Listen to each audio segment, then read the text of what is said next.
Yay! The banner arises. The Inworld review is here. Yes, we're coming Inworld with the Inworld review live from Chilbo as part of the Metaverse Week In review. And as usual, I've forgotten the date. I believe it's on like the 2nd of June today, he says, quickly checking. Indeed it is. We're into yet another month. I don't know whether it's spring or summer, although we could be fooled some places into thinking it's winter. That's a whole other story. We are, of course, a global program, so we have guests and an audience scattered in all corners of the planet. Some in the south hemisphere, some in the north, some in the east, some in the west. You name it, they're all here convening with us today. So, welcome to the latest edition of the Inworld Review. Joined by three special today, a bit later. We didn't have Safia Widdershins with us today, but we will be. She's tied up with the birthday build, Second Life 10B, and but we will be looking at looking back on some of the stuff this week. Anyway, right. Highlights of the week. Well, there aren't any sort of supreme highlights, as it were, this week. There are a few things like Skype noises happening in the background, which seem to be something else completely. Okay, but there are some interesting things. There's a school in South Carolina which is considering a virtual world charter school. Which most of the information about this you can find out Maria Koloff at hypergridbusiness.com. Out on the open simulators, the third Rock Grid has launched a campaign to attract real-world music fans into their grid. Now, I'm not exactly sure how they're doing this. Hopefully, we might get them in for a chat one day, but they're basically launching music-based events in their grid and trying to attract an audience of real-world music fans rather than some grids that, for example, just pop into Second Life and hijack Second Life performers to take to their grid and then sort of promoting the usual performers. Anyway, so good on Third Rock Good there. We heard we've been talking a lot recently about the Oculus Rift device, and it was very sad news yesterday that one of the co-founders of that project was killed in a motoring accident. And I'm sure the project will go on and on because he wasn't the only one involved. But that was very sad news indeed. I forget his name offhand, but it's only 33, so a bit of a waste that. Articles in the week about using avatar therapy for schizophrenia. We keep reading more and more articles about, avatar therapy for depression, avatar therapy for old age, avatar therapy for schizophrenia. Well, why not? There are great parallels with the virtual environment in the real world, and the sort of sense of immersion we have in places like Second Life really lends itself to all sorts of therapies, and medical matters of a nature will be sort of coming up a bit later in the program. What else do I have here? Now, this is a homegrown thing, actually, and it's not directly related to virtual worlds, but the virtual world engines often have a lot in common. In fact, they're derived from game engines. And it's very interesting that the Victoria and Albert Museum here in London has named their first game designer in residence. So if you're hopping down to the Victoria and Albert Museum in London, I forget her name. I haven't got these links open, but basically they now have a game designer in residence, so you can sort of go in and watch her at work designing games, which I think is quite intriguing because there are great similarities in the design of virtual spaces and the ones that are particularly, shall we say, games. Right, just scanning the list to make sure I haven't missed out anything important. Not really. There have been a lot of posts actually during the week, nothing specific, but there have been quite a lot of posts on the merging of real and virtual worlds. That tends to be some people will call the web a virtual world, whereas, it's virtual. But other people obviously are considering immersive spaces and things, and, augmented reality and the merging of the two, really. So it's all go on that front. Anyway, as I said, we didn't even have any real world clips to start Metaverse Week in Review off this week. So it's a quiet week on the reality front, put it that way. But it has been far from a quiet week in World and elsewhere. But before we get into our discussions on all that, I think it's time to hand over to my colleague Tara for her usual weekly roundup. So welcome, Tara. Thank you, Mel. And welcome, everyone. Delighted to see everyone who's here. There's quite a gang in the audience that I could see in the back channel chat. So glad to see you all. And in my usual tradition of referring to the RL Sim environment where I live, probably the noteworthy item this week is I have been chasing off a squirrel who decided that my bird suet feeder is a great place to get a little snack. And it's been a little damp in my corner of the swamp, but we have nicer weather returning, so I'm looking forward to more sunshine coming up here as our days get longer and longer for several more weeks. An interesting item on our ongoing discussions that we've been having on the subject of virtual currency and the changes that the lab has made requiring use of the Lindex and then allowing other registered sellers of lindens over the last week.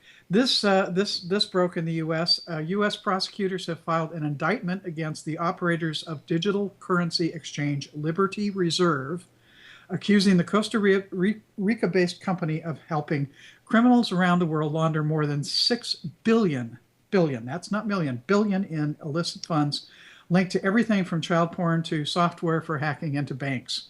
The indictment was unsealed Tuesday. And said Liberty Reserve had more than 1 million users worldwide, including at least 200,000 in the U.S., and virtually all of its business was related to suspected criminal activity. It represents perhaps the largest international money laundering case ever brought by the U.S. That Liberty Mutual has emerged as one of the principal means by which cyber criminals around the world distribute, store, and launder the proceeds of their illegal activity, according to the indictment. The indictment also detailed a system of payments that allowed users to open accounts using false names with blatant monikers like Russia hackers and hacker account. Touted by some investors as the future of money, virtual currencies have gained attention by the attention of U.S. regulators looking to bring them under anti-money laundering rules. The U.S. Treasury said on Tuesday it named Liberty Reserve under the U.S. Patriot Act as specifically designed and frequently used to facilitate money laundering in cyberspace. That designation, a first against a virtual currency exchange, prohibits banks or other payment processors from doing business with Liberty Reserve even under a new name. The Treasury also said Liberty Reserve's virtual currency was used to anonymously buy and sell software designed to steal personal information and attack financial institutions. The interesting note here, tech blogger Brian Krebs, who's a former Washington Post reporter who now runs a blog on security, said the action against Liberty Reserve is part of a larger effort of the U.S. government to put pressure on virtual currencies. Treasury Undersecretary for Terrorism and Financial Intelligence, David Cohen, told a press conference it was a response to a specific abuse of the financial system. And then he said, I want to make clear that today's action does not mean that we are trying to eliminate virtual currencies and their providers, which should be an optimistic note for those of us dealing legitimately with virtual currencies.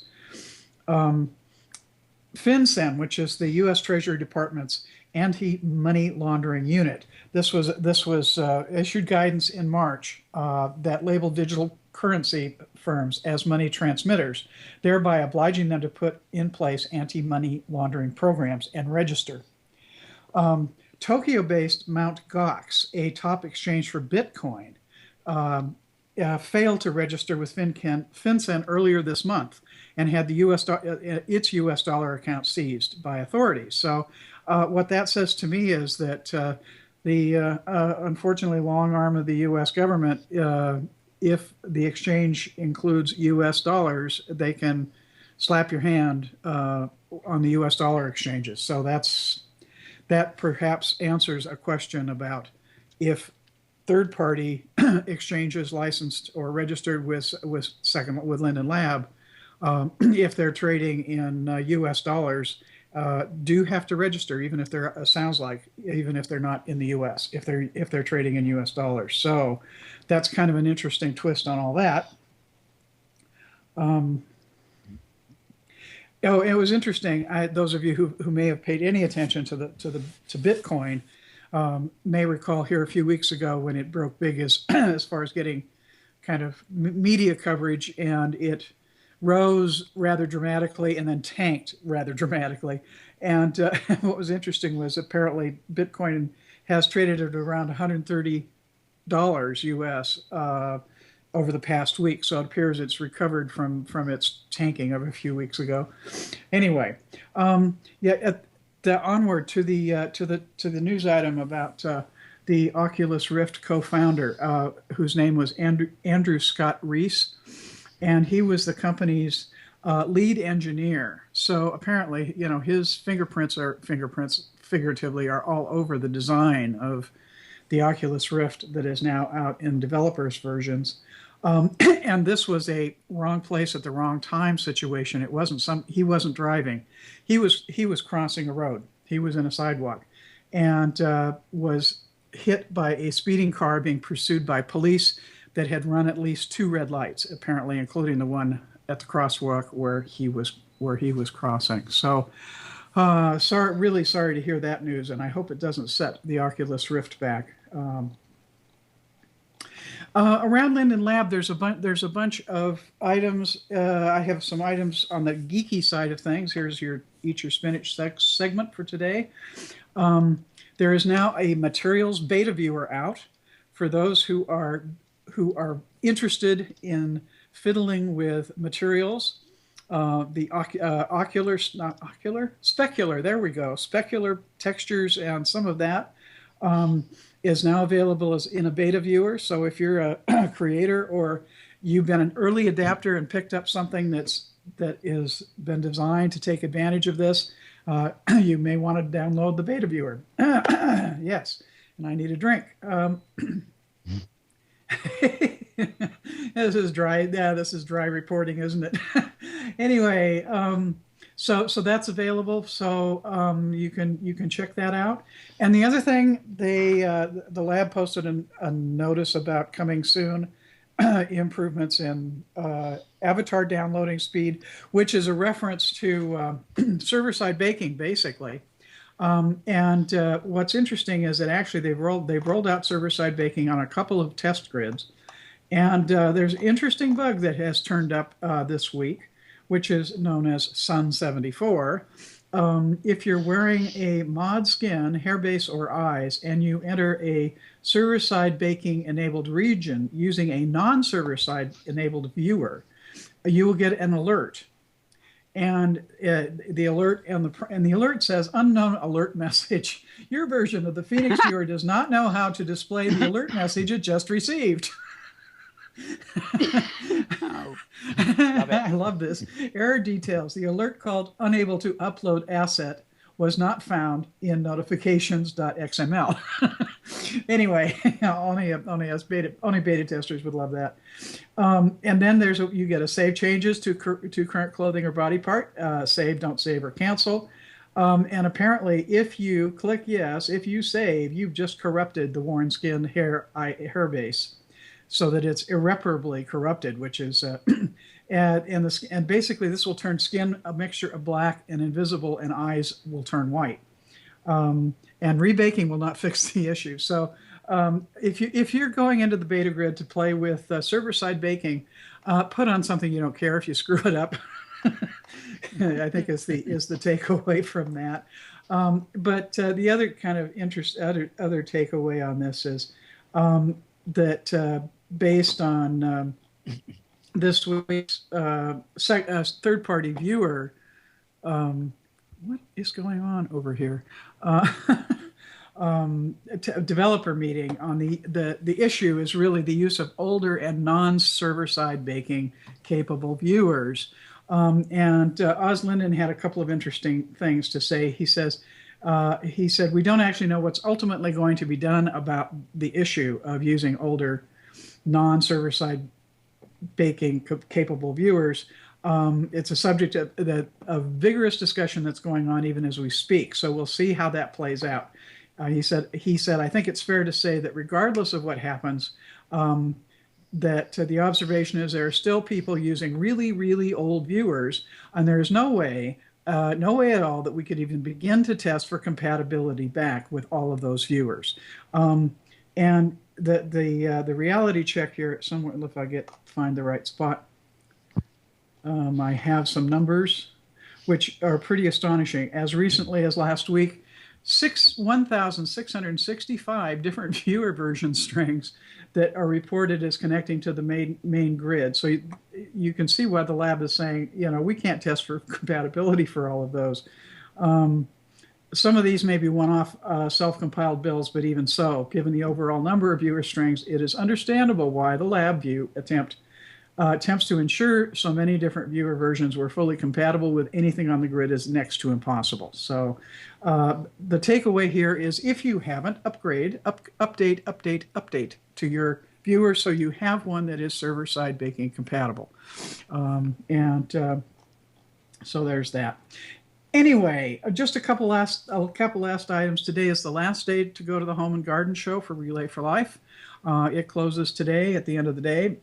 As of an hour or so ago, or half an hour ago, their website is reporting that they have raised 6.442 million lindens, which translates as about 25,000 US, which is not exactly small change. So they've and they're still, that number's going to go up today. So I don't know what it'll be, but it's impressive. And that's just for the Home and Garden Show. That's not what's come in already on other things. Today is also the closing moments for the Carnival build at Mad P. It's now in a zombie-infested teardown event if they haven't actually closed the sim. They've been doing a 48-hour marathon destruction operation. Pretty fun. Anyway, and also on your list of things to do, but don't try to do it today or tomorrow probably, the newest Gacha arcade event opened yesterday. And you can't get into the sim. I've tried multiple times. Yeah. Tried last night, tried this morning, and we're not getting in, just plain not getting in. But fortunately, that runs for a month, so you have time, and it'll calm down as it's been there for a while. But there's a lot of really, really fun looking stuff, including a couple of avatar gotchas. So that's going to be worth a visit. And I think I'm going to call that enough for now and toss it back to Mal. Well, great, Tara. Yes, I too, although presumably at a different time, I've been trying to get into that dance sim, and sorry, sim is full endlessly, and a couple of rabbit-looking like avatars just took my fancy. 100 lindens a shot, I think. So that I just wanted to go in for them and come out again, but no such luck. But that's what happens with big events in Second Life. They lag. It's called the Linden lag. Whereas you have so many people there that they can't actually fit into the wonderful virtual space. But what I also noticed now today when I was trying to get in and I pulled up the map to put in the elevation, by the way, is 3115 meters.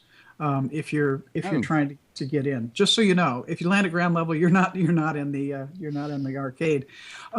There were people who were stacked up in the bordering sims, so obviously people were TPing into a neighboring sim and and doing the push against the sim border until you break through kind of thing. So. Yeah, desperately waiting for that one person to log out. So you can get a space. Yeah, hopefully offers will be there for a while and it will calm down. It was just this one thing that took my fancy, but nevertheless. Yeah, so it is all going well. Now, we don't have Safia with us this week. She is incredibly busy with the mechanics of the Second Life 10th birthday build and everything else. She has also been extremely busy all week at the Home and Garden Expo, which of course is raising funds for Relay for Life. And she was doing talks, I think 2 talks just about every day in there. I don't know when any of them got recorded or whatever, and no doubt on a later date she'll be able to bring us up to date on that slightly. Um, we'll also be hearing about that. It's raised a phenomenal amount of money, so we're going to be hearing about that shortly. Just before I introduce our guests, firstly, I did notice a few people in the Inworld audience here, which makes a change. We don't normally promote the Inworld audience. We like to be lag-free for our broadcast, but welcome everybody who was lurking around there earlier, and thanks for sitting in the audience, not on the stage. Bit of confusion there, I think, at first. If you're watching this program live as opposed to the recording many of you watch, you'll know that as part of the Week in Review, we shared a few introductory clips this week. We had the second installment of Avatars of SL, which is a nice series continuing, looking at various avatars in World in Second Life. And then we showed a clip from Linden Lab about the changes that are afoot. Now, this was a wonderfully narrated clip by the inimitable Torley Linden. And rather than server-side baking, he was focusing really on the new materials project. But coincidental to this, Linden Labs did release a new beta viewer in the week, which came as a surprise to some people. They weren't expecting it so soon. And it is a beta viewer designed for you to play around with the materials tools that they're bringing in, which allow you to add lighting effects to textures and costumes and architecture, everything else, a much more photorealistic look, where it interacts with it, and you get far more realistic look to things in Second Life. So that's all very exciting. And hopefully we will hear more about that soon. As well as that, we had a look at SL's Academy of the Arts.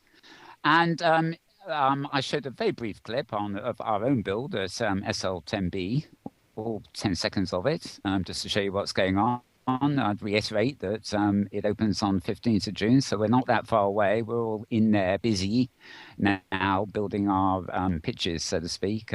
We got in on Monday, I think it was, and to have a look around in there, it's at least half built already, so it's coming along nice and fast. And I also showed 2 clips on Da Vinci's world in Second Life. I showed them at the top of the show, so to speak, because we were talking about them last week, and it is an amazing build. And finally, from Valentina Tremont, we saw a clip called SL Emotions, which everybody was talking about. Fantastic quality of filming and production there, really. So with that, we can move into audio world business, and I'm going to welcome our guests here today. Now, first off, next to me, on the other side from Tara, that is, pleased to welcome back Dousa Dragonash. My buddy at Metaverse TV and all over the place, really. Welcome, Dousa. Hello and welcome to me. Yes, thank you. Yes, it's all right. I've had to take my Gem Panda off because he was jumping all over the place. So I didn't want him to poo on anybody. So yeah, happy to be here. We do love our critters here, actually, but they do come in all shapes and forms, and they don't always behave themselves, do they?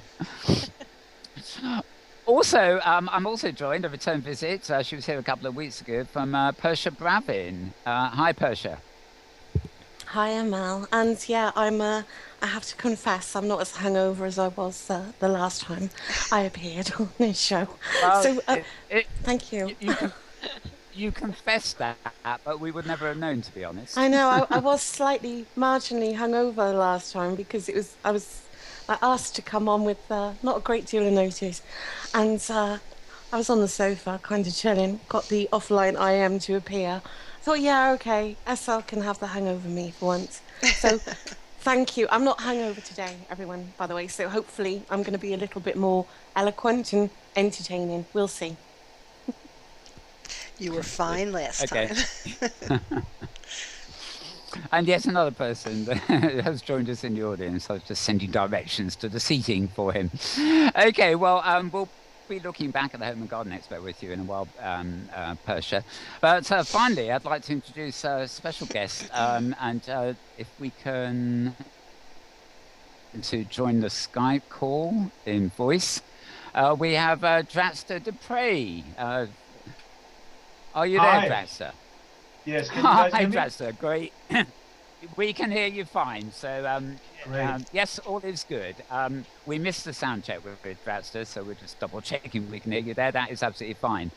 And I know you can only be with us for a short while, Draxtor, so I'm going to, having introduced First of all, I would like to thank you, Mel, that you are consistently one of the only people who can pronounce my last name in its correct French beauty.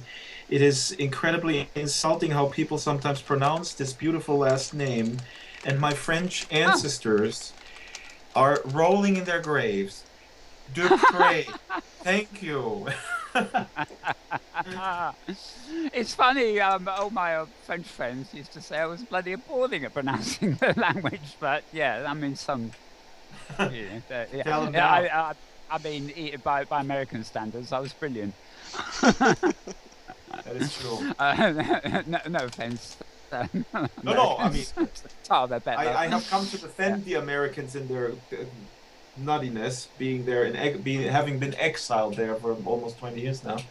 But yes, I don't want to change the subject. No comment. Yeah. No comment.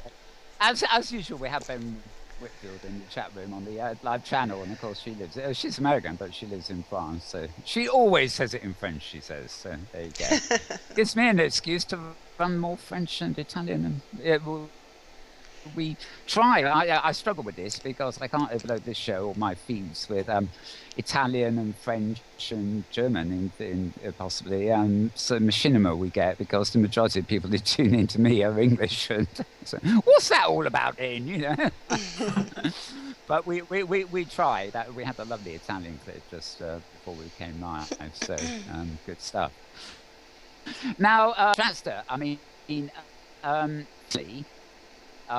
I think there can be anybody in virtual worlds, let alone Second Life, that doesn't actually know of you. I remember you used to do a very excellent news program for when you were based in Germany before you went to the States, and you've been doing machinima and especially what I call reportage machinima ever since. And you now have a new series. Now, it's basically, I'm going to get you to talk about a new series. What I can tell you, which unfortunately there's a clip we weren't able to show today, but you will be able to see tomorrow, which is part of this series, where Draxtor's interviewed or hung out with Rodvik Linden. So I guess you can tell us a bit about that. But also the whole series itself has been really rather fascinating. So maybe you'd like to tell us a bit about it and where you see it going. Thank you for this introduction, and it's really interesting that many people know that I started to get obsessed with machinima and trying to sort of got obsessed 6 years ago when I first joined to try to explain it. And some of these old machinimas are they are of historical value, but I can't watch it because I had no idea what I was doing, and the frame rates are terrible. I mean, just from sort of a presentational standpoint, it's like I said, I mean, it's historical value. They capture a glimpse in time, but when I just look at the technical side, it's just so awful. And now I can actually be proud of what I have learned. But what is really interesting is that I was really working with Fluffy and got really into it, and Pookie and I were really focusing on narrative machinima, and it was such a fun time. But then Chris Lehman of Botanical reminded me, or just said, nobody's doing these type of short reportages anymore, and you should do that again. And then I said, well, maybe I should. And then he was sort of the first subject, and it was I didn't design this on the drawing board, this format, but I realized I need to, I don't know, it just really came overnight that I want to present it in that length. I want to focus on the creatives behind the scenes, and I want to cut myself out completely. So rather than having the type of reportage, from the BBC or National Public Radio, I just want to have the subject talk and just have me go in briefly to introduce and then coming back out. So that was the format, and it immediately seemed to resonate. And what was totally fascinating, because I think for all of us, we are familiar with Second Life. For us, it's it's the world where we live. But sometimes you run against these walls when you talk to people outside that I call the uninitiated, where it's so such common. You don't even think about where you have to sort of start explaining what this is.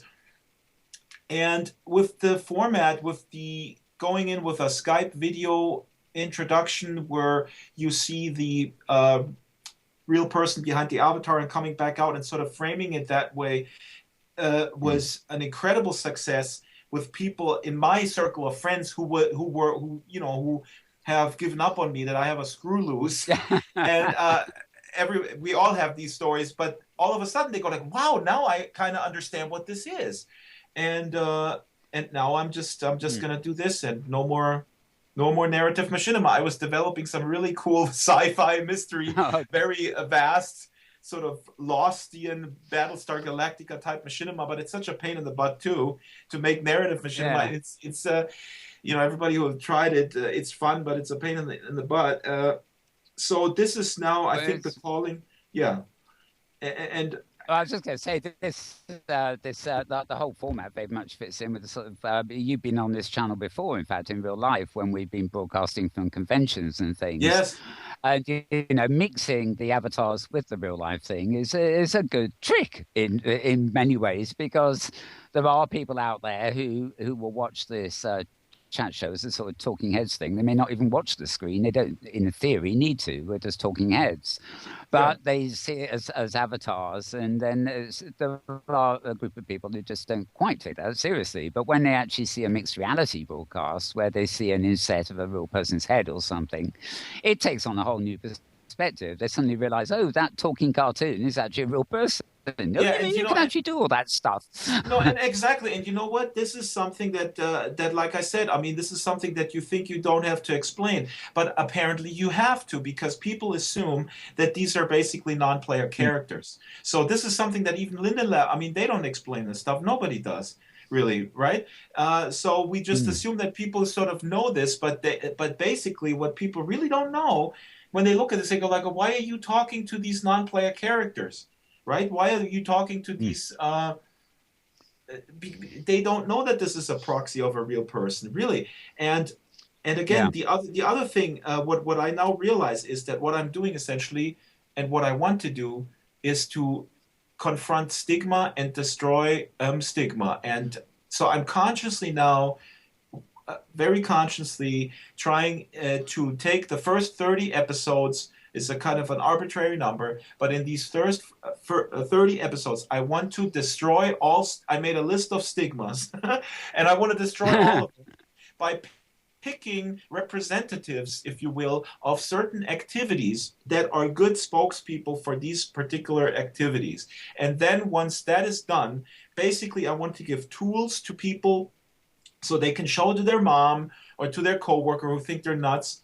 No, I'm not nuts. Look at this. And it's just amazing. It's a public service that I need to be doing. And unless somebody stops me or I become homeless, I will continue. And the other thing I said in an interview recently, the good thing is I don't have hobbies such as golf, surfing, or watching NASCAR. The three quintessential American Sorry, I'm trashing Americans. No, I'm sorry. That's not the purpose of this show, right? But those are only guy things. Yeah, but America is ruled by guys with guns. He is a guy, isn't he? Yeah, right. True. That's right. Right. True. Oh, it's wonderful stuff. So we always show your machinima in whatever form on this channel. Actually, you've never disappointed. I think it's fair to say. But this news is actually excellent. Let me say one more thing, because people have not people, but occasionally then people say you're doing advertisements for Linden Lab, and I want to say no. I'm not doing advertisements for Linden Lab. I'm doing an advertisement for creativity. I'm focusing on the people, what they do. It's the same thing as if I were covering the arts and crafts fair of my hometown. I'm not doing a commercial for the hometown. I mean, it depends on the framing, but in my mind, I wouldn't be doing a commercial for my hometown or for America, but for creative people. I'm advertising how meaningful life can be when you engage in creative activities that transcend also generational and cultural boundaries while you're basically making a quilt. That's what I'm doing. I think it's the same thing as this show, really. I mean, exactly. We are talking about the. We're talking about the metaverse, so we're only filming, as most people know, in Second Life because it is convenient, but it is a show about all sorts of things interfacing the metaverse and everything. And, this could be being broadcast from any number of the hundreds of open sims out there. So, we're not here to promote Linden Labs. I think we'd all agree. We're here because this is a convenient platform to do what we want to do, and bring other people in like yourself to discuss what they're doing. And I want to say I was going to ask you. I'm going to bring the others in to ask you any questions they have in a minute. But I was very curious. I think, as to your credits, the achievement you've made with what you do, that Linden Labs themselves, you are not, as you say, advertising Linden Labs, but they have actually picked up on this new series and have been giving it a lot of promotion. And of course, although it's embargoed until tomorrow, your latest episode actually features none other than the current CEO of Linden Labs. So I was wondering if you want to give us any little hints about that we can get away with before tomorrow morning. Yeah, first of all, I want to apologize to the audience that my lips are not moving. I recently became a ventriloquist because I need to make money on the side. See, that's why my comedy career is not taking off. I have to go back to repertoire. Okay, anyway, so Rod is, and so they were approaching me if I would like to interview Rod Humble, and of course I said yes. And I have to tell you, and I hope that people agree with me when they see this thing tomorrow. I had an hour with him, which I always do. I do an hour or 2 hours in-depth interview. So I know the subject, I know the person who I'm dealing with here, and then from that hour or 2 hours raw material, I put the story together. So it's a really intensive, in-depth conversation, and it's a loose conversation. Where we get to know each other, and I try to make people comfortable so that they really, get to the deep stuff. With Rod, I only had 1 hour, but it was enough to get great material. And I have to tell you, I came away with the impression, and maybe he's just a politician, who knows, but he gave me a warm and fuzzy feeling. In the sense that I really, truly believe that he deeply understands what Second Life is all about, what the potential is, what it means to people. He is the perfect person to be at the helm. And I have said on other podcasts and everywhere I get the opportunity that I just don't understand why people are so whining about what they perceive as Linden Lab having neglected Second Life. I understand people have different opinions about the diversification of the company and such, but there is no doubt, for me, there was never doubt in my mind that they neglected it. It's just a completely ridiculous claim. Now, after having talked to him, I know for a fact that they haven't neglected it, and they are not neglecting it in the future either. He is a man of very deep understanding of creativity and what a open-ended platform is versus a rule-governed game, for instance. He will also talk about avatar identity, which is something that you guys know is, has come under the anonymity, which I feel is just amazing. The fact that in Second Life, with your avatar, you can peel back the onion at your own pace. It's not like Facebook where you're all out there basically naked and they force you. And Mark Zuckerberg thinks, hey, isn't it awesome to just tell everybody, what you have for breakfast? No, maybe it's not. And so Rod Humble will talk about that.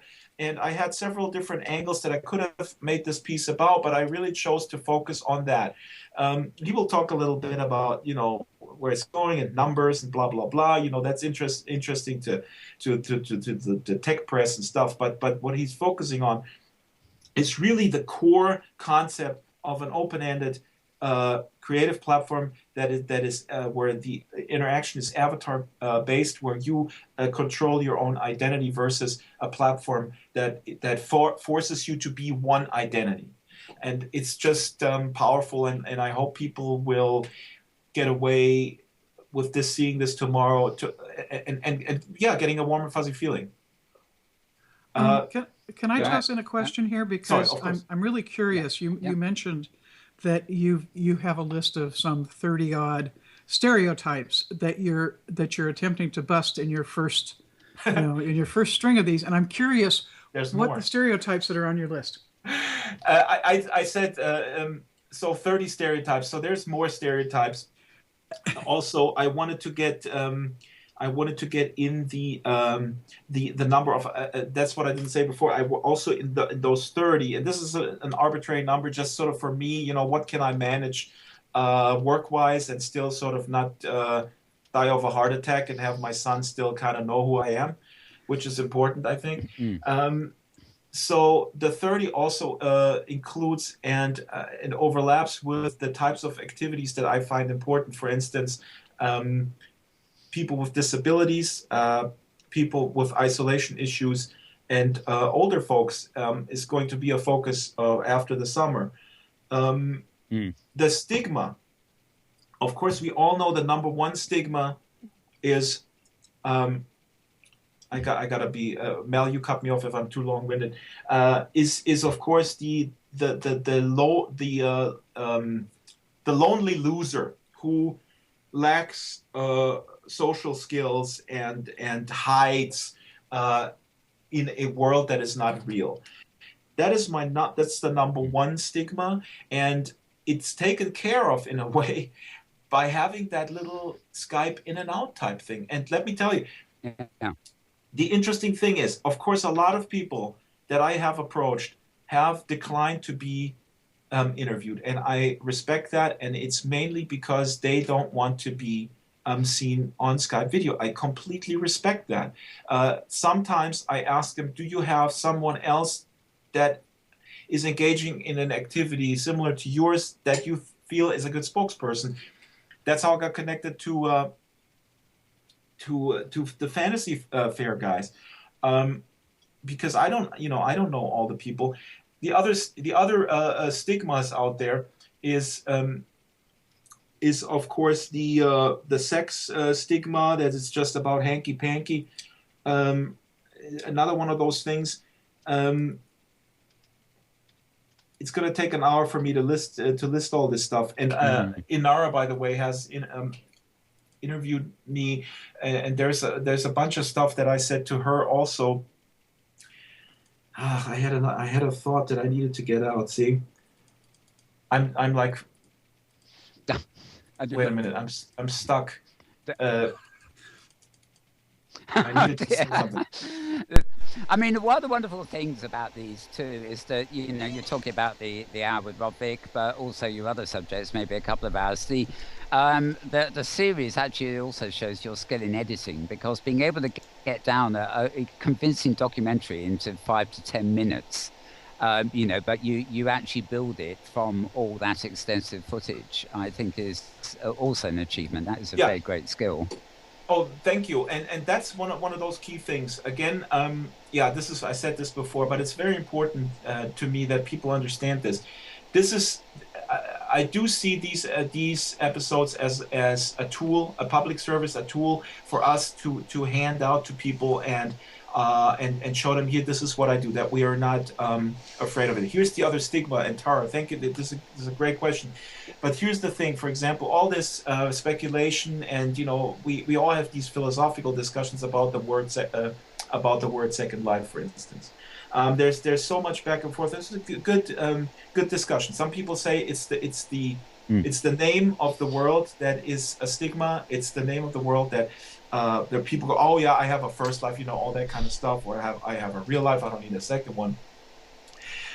I did this totally by accident, but now I'm going to keep it in it, because Chris said my name in Second Life. I just told him, say what is your name in Second Life, just say that sentence. So instead of what I know people are doing when they talk about what they do in Second Life, they avoid the word Second Life. They say virtual world or virtual environment. I caught myself saying that with certain people that I want to get in the door. My son's computer teacher, for instance, I wanted to just her to understand, and so I didn't use the word Second Life because I was sort of self-censoring me. Now I realized I'm just gonna, I don't know if I can swear it. I'm just gonna effing embrace that, because why should we be embarrassed by it? So I will have every subject in the beginning say my name in Second Life is. So I want I want us to embrace what we do. It's almost like, the Mormon campaign. It's so hilarious. Hey, we're in Second Life. Can we come out of the closet, please? Listen, Drax. Okay, listen, Drax. I know that you don't have that much time, and I'd like to bring the others here into the conversation. I'm sure they're dying to ask you some questions. I'd like to turn to Dousa first, because I know she has a couple of things to ask you. So, Dousa. Well, I'm not sure I can be heard. I was rather taken by this list of stereotypes. I mean, particularly with the older folks, as you called them, because I don't think anybody around here is we've not seen 20 again, let's face it. And I thought you invited me. I was always waiting for that birthday invitation last year, Dousa. What for? I don't have birthdays, darling. I gave up birthdays a long time ago. Nobody knows how old I am. But Persia called me her mother earlier on. I did. But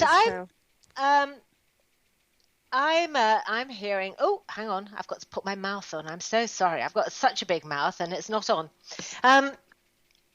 Yes, I'm interested. I personally don't conform to stereotypes at all on any level. I wasn't born one, and I won't die one. I know there's an archetype, and I know that there's a stereotypical thinking by the person on the street. Is it really necessary to change that thinking? That's a good question, and I say yes and no. I'm not out there to see. I was when I talk to people, there's some people say, "Oh, Second Life needs to grow and it needs to take over the world, and people need to understand it." So this is not my purpose to get. I'm not Tom Cruise. I'm not the Tom Cruise of Second Life, but I am perfectly comfortable with it being a niche as it is, but it really bugs me that people who could have tremendous quality of life increase in whatever they do, in whatever they want to do, that they are not even entertaining the idea that it would be for them. Let me give you a specific example. We have two very good friends locally, an older. When I say older, I mean from my perspective, I'm 42 years old. So when I say older, it means from my perspective older. It doesn't mean old. That's just how I speak. So we have this older lesbian couple, and they have a friend who is in a senior home in our town. We're invited for dinner, and I get introduced to this woman, and we get to talking, and I tell her, but there's this virtual world. I always talk about this stuff. I don't talk about anything else, just like any other Mormon. Sorry. But anyway, so let me show you. So I hook up the computer. I turn on the computer. I log into Second Life, and she has never heard of that. Here is someone who has never even heard of anything related to virtual worlds, and this is an assumption that I think Linden Lab sometimes has, that everybody has heard of the hype, that everybody is aware of the hype and the subsequent lack of hype. No, I meet people every day who have no idea what this even is. So this person, in her mid-60s, I would estimate, is looking at this, a real crappy computer connection. I walk the avatar 5 steps forward, and she says, "This is marvelous." I don't have to explain anything. She says, "Oh my God, this is amazing. You can connect with people. You overcome isolation." Those are her words. I didn't explain anything. So what I'm saying here is, in answer to your question, Dousa, it is not necessary to destroy stereotypes for the sake of sort of like I'm joking with the Mormons. No, but what is necessary is to bring people into the boat who will have a benefit from this. And that's what I'm trying to do. Because Linden Lab sure is doing it, and I'm not complaining about it. I could complain about it because it would, you know, if I were run there, if I would run their PR department, I would do certain things that they're not doing. That's for sure.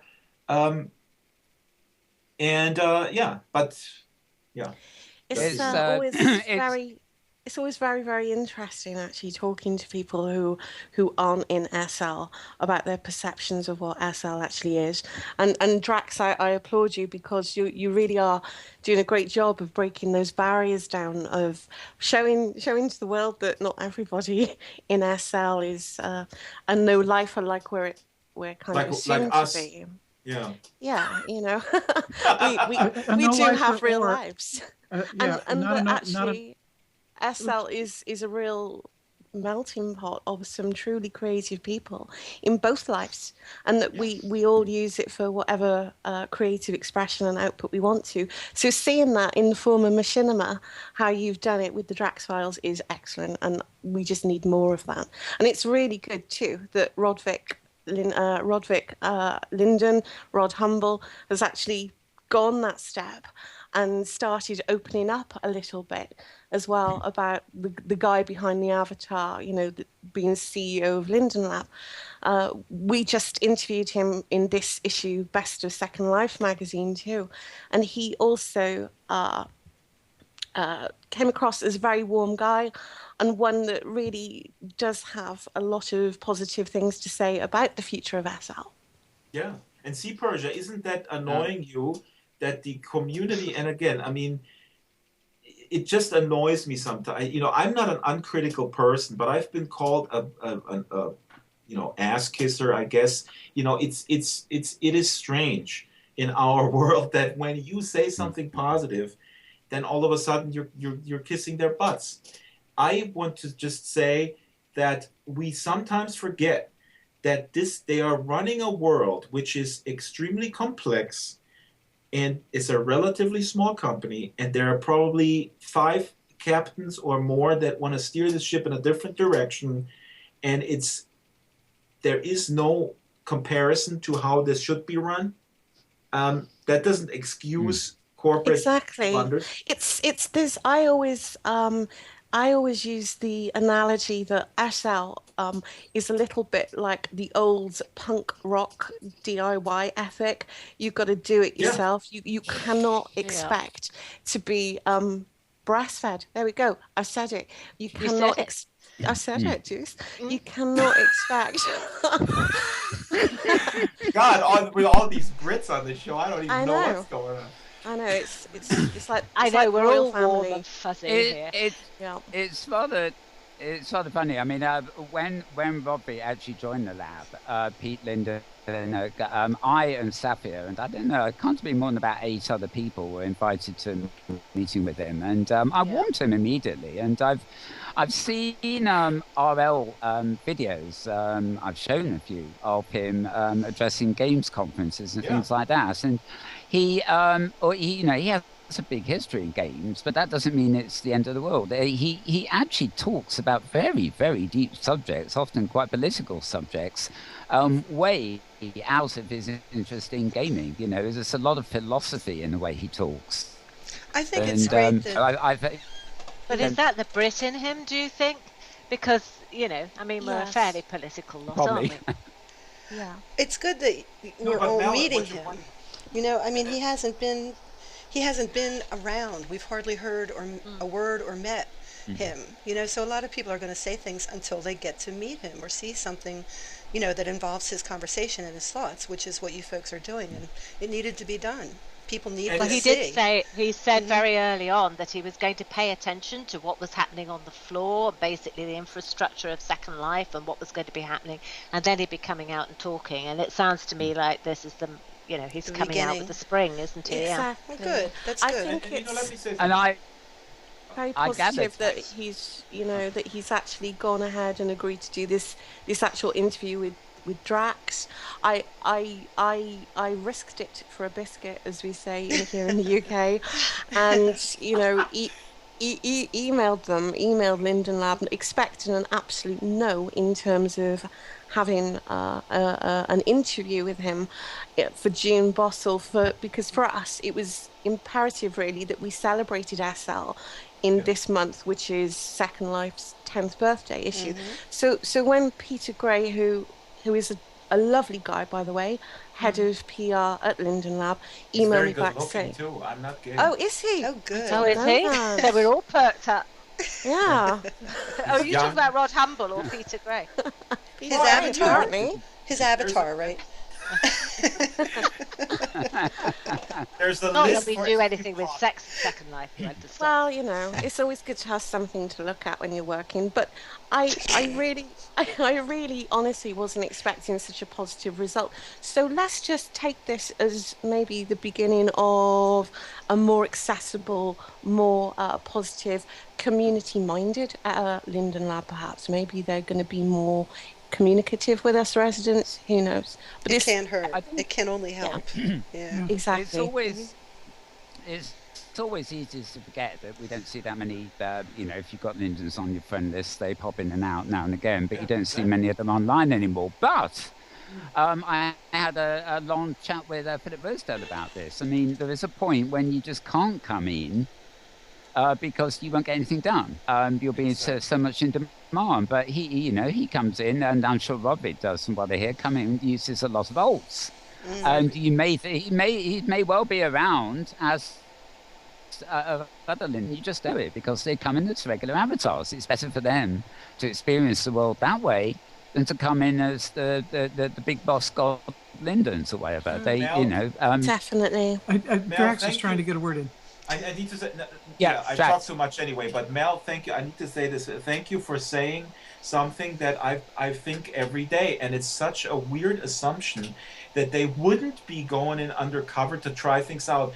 The assumption is that they are never in world and they don't care. It's such a childish, and it's actually an insult to children to call it childish, because I mean, it's just really stupid. You know, to base the fact that you don't see them, that they're not caring and they're not in world. Like you said, I have maybe 6, 7 Lindens on my friend list. I do see him pop in and up, like Alexa is online all the time when I'm she's practically online all the time. Every time I log in, she's on. Like I go like, what? You know, what are you, crazy? You go in on the weekends and you work for them and go in on the weekends? You know, that kind of thing. So I want to say this is my personal opinion. I don't need the boss to be there all the time if I know that he cares.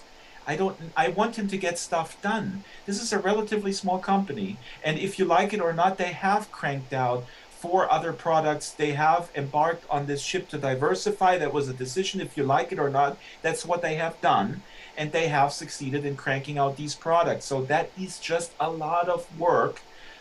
Plus what you will see tomorrow, and they already came up with this performance comparison, and I know people bitch about it. We want more. You know, people always complain. But basically, Rod, when I talked to me, they went undercover, under the hood, and they worked on stuff that was neglected for years. It might be not flashy. It might not be so flashy, but I do see improvements. I go in world every day, do either filming or scouting locations. I can only say I see a performance improvement. It's not in my imagination, and they're doing something, and that's what he confirmed. They were just sort of working under the hood. Yes, well, exactly. Speaking as a, if I can get just a word in here, speaking as a techie, Some of the things that they've been working on, like the materials viewer and server side baking and some of that, for starters, it isn't stuff that the average user understands. And second off, not only don't they understand, the lingo, but they don't have any conception of how long it takes to build the code, to test the code, and to get the code to the point where they can actually turn it loose in the wild, because there are so many variables affecting how Second Life behaves that are outside their control. So yes, exactly. They can't announce a new feature and turn it around in a matter of days or even weeks. It can take months and months. So that's something that people really need to be reminded, I think, if they're not in the middle of the techie world, that some of these things you cannot turn around in days or weeks. This is so important that you say this. You mentioned. Yeah.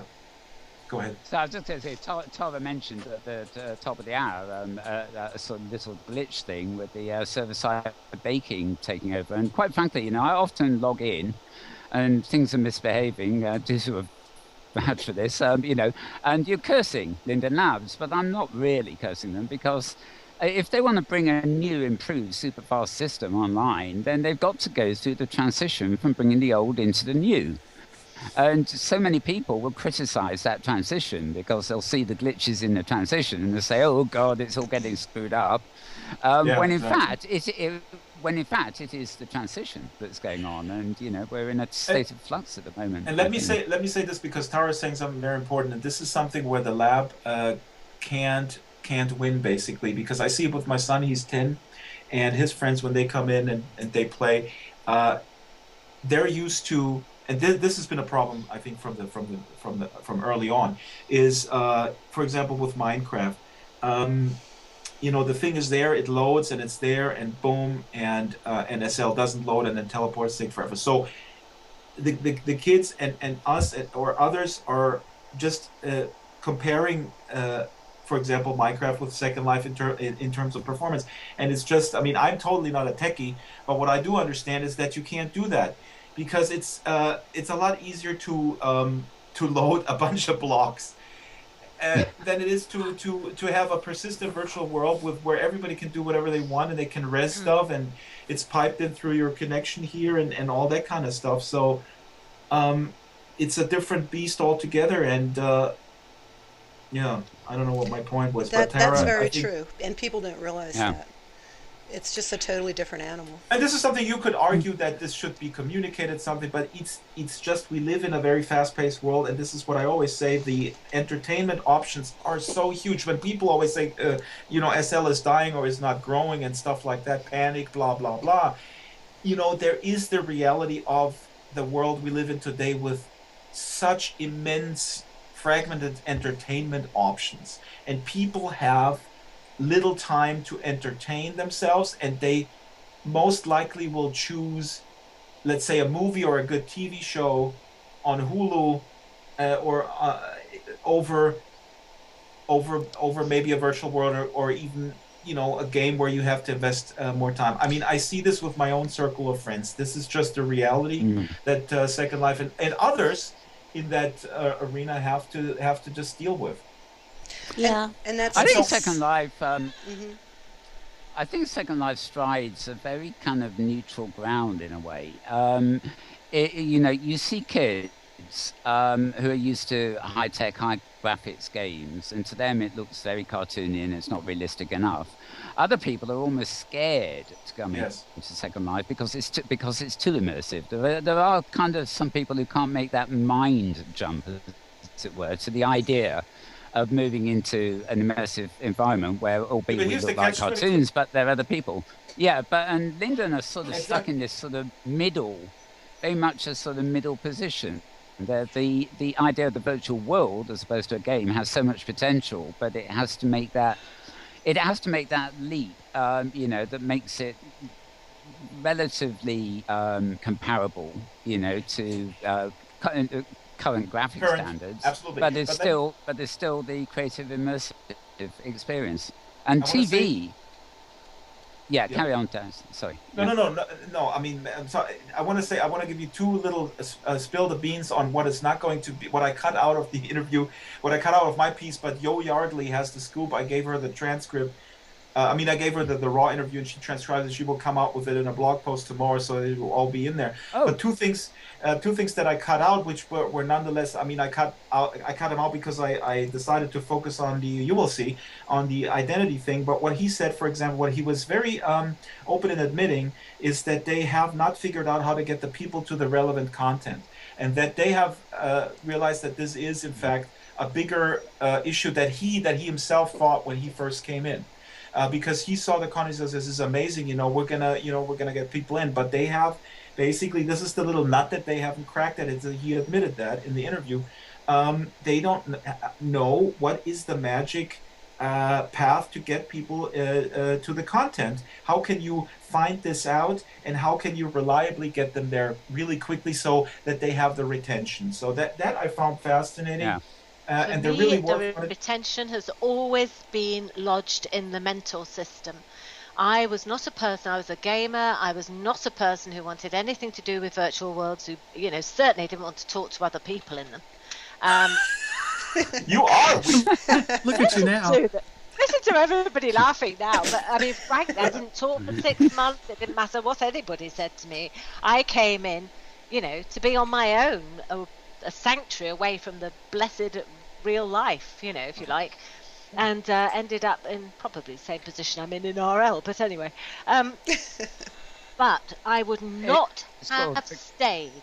I would not have stayed if it weren't for the mentors. When I first came in, and I came in through whatever the induction thing was called, and I ended up at Help Island Public, I think, and I just thought the mentors were the best thing since sliced bread, as we say in Britain, because we're very attached to our bread, to our sandwiches. Right. So because I could go to them, and even though I'm a person who's extremely independent, this was the first time in my life where people were actually offering to help, and not only didn't just offer to help, but didn't, curl up their articulate virtual noses at the idea I didn't know what I was doing. Yeah. And if I tried to build something, half a dozen people would come over and start to help me. Now, that didn't occur to me that most of those were men at that point, and this was a woman standing still in a field.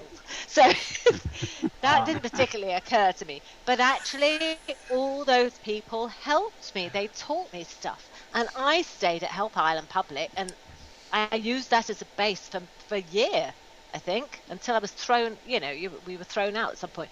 And the thing that totally astonished me is why they got rid of that mentor system, because I felt that was a cruising for a bruising, really. Yeah, I agree with you, but I think, and I don't know, I don't have all the facts, but I think there were some mentors maybe drunk with power, or drunk maybe. Yeah, but maybe it's that. But I am convinced that if you would vet people who you would put in charge there, it would be a marvelous system, because I don't think that there is a substitute for actual hand holding when you first come in. And it can be managed. It's a matter of how you design and how you manage it, and it can be done, and I think that's what they should do. Let me say another thing, what they really also should be doing, and this is what Rod was talking about, and I don't agree with. He said he was talking about the company and gave me numbers and all that, and he said they basically, when he came in, he wanted to make the company primarily engineering based, and so that's why they let a lot of people go and hired a lot of engineers, and he says about 80-85% engineering, people who make stuff, and he thinks that's healthy. I didn't respond, challenge him when I heard that, but later when I listened back to it, I realized that my opinion is slightly different, because this is not just a technology issue, and I think like we discussed earlier, he's a deep thinker and a philosophical person with considerable pondering of big issues. I would really hire 2 sociologists and 1 psychologist full time. That's what I would do. It's true. That's a good idea. Yeah, it really is. Yeah. Because this is a real variety of people. And what Dousa was saying a few minutes ago about people helping each other, there used to be a really strong culture of being helpful and giving free things to new people and supporting each other, and it was very gracious. It was lovely, and it has seemed to have worn a little thin in the past several years.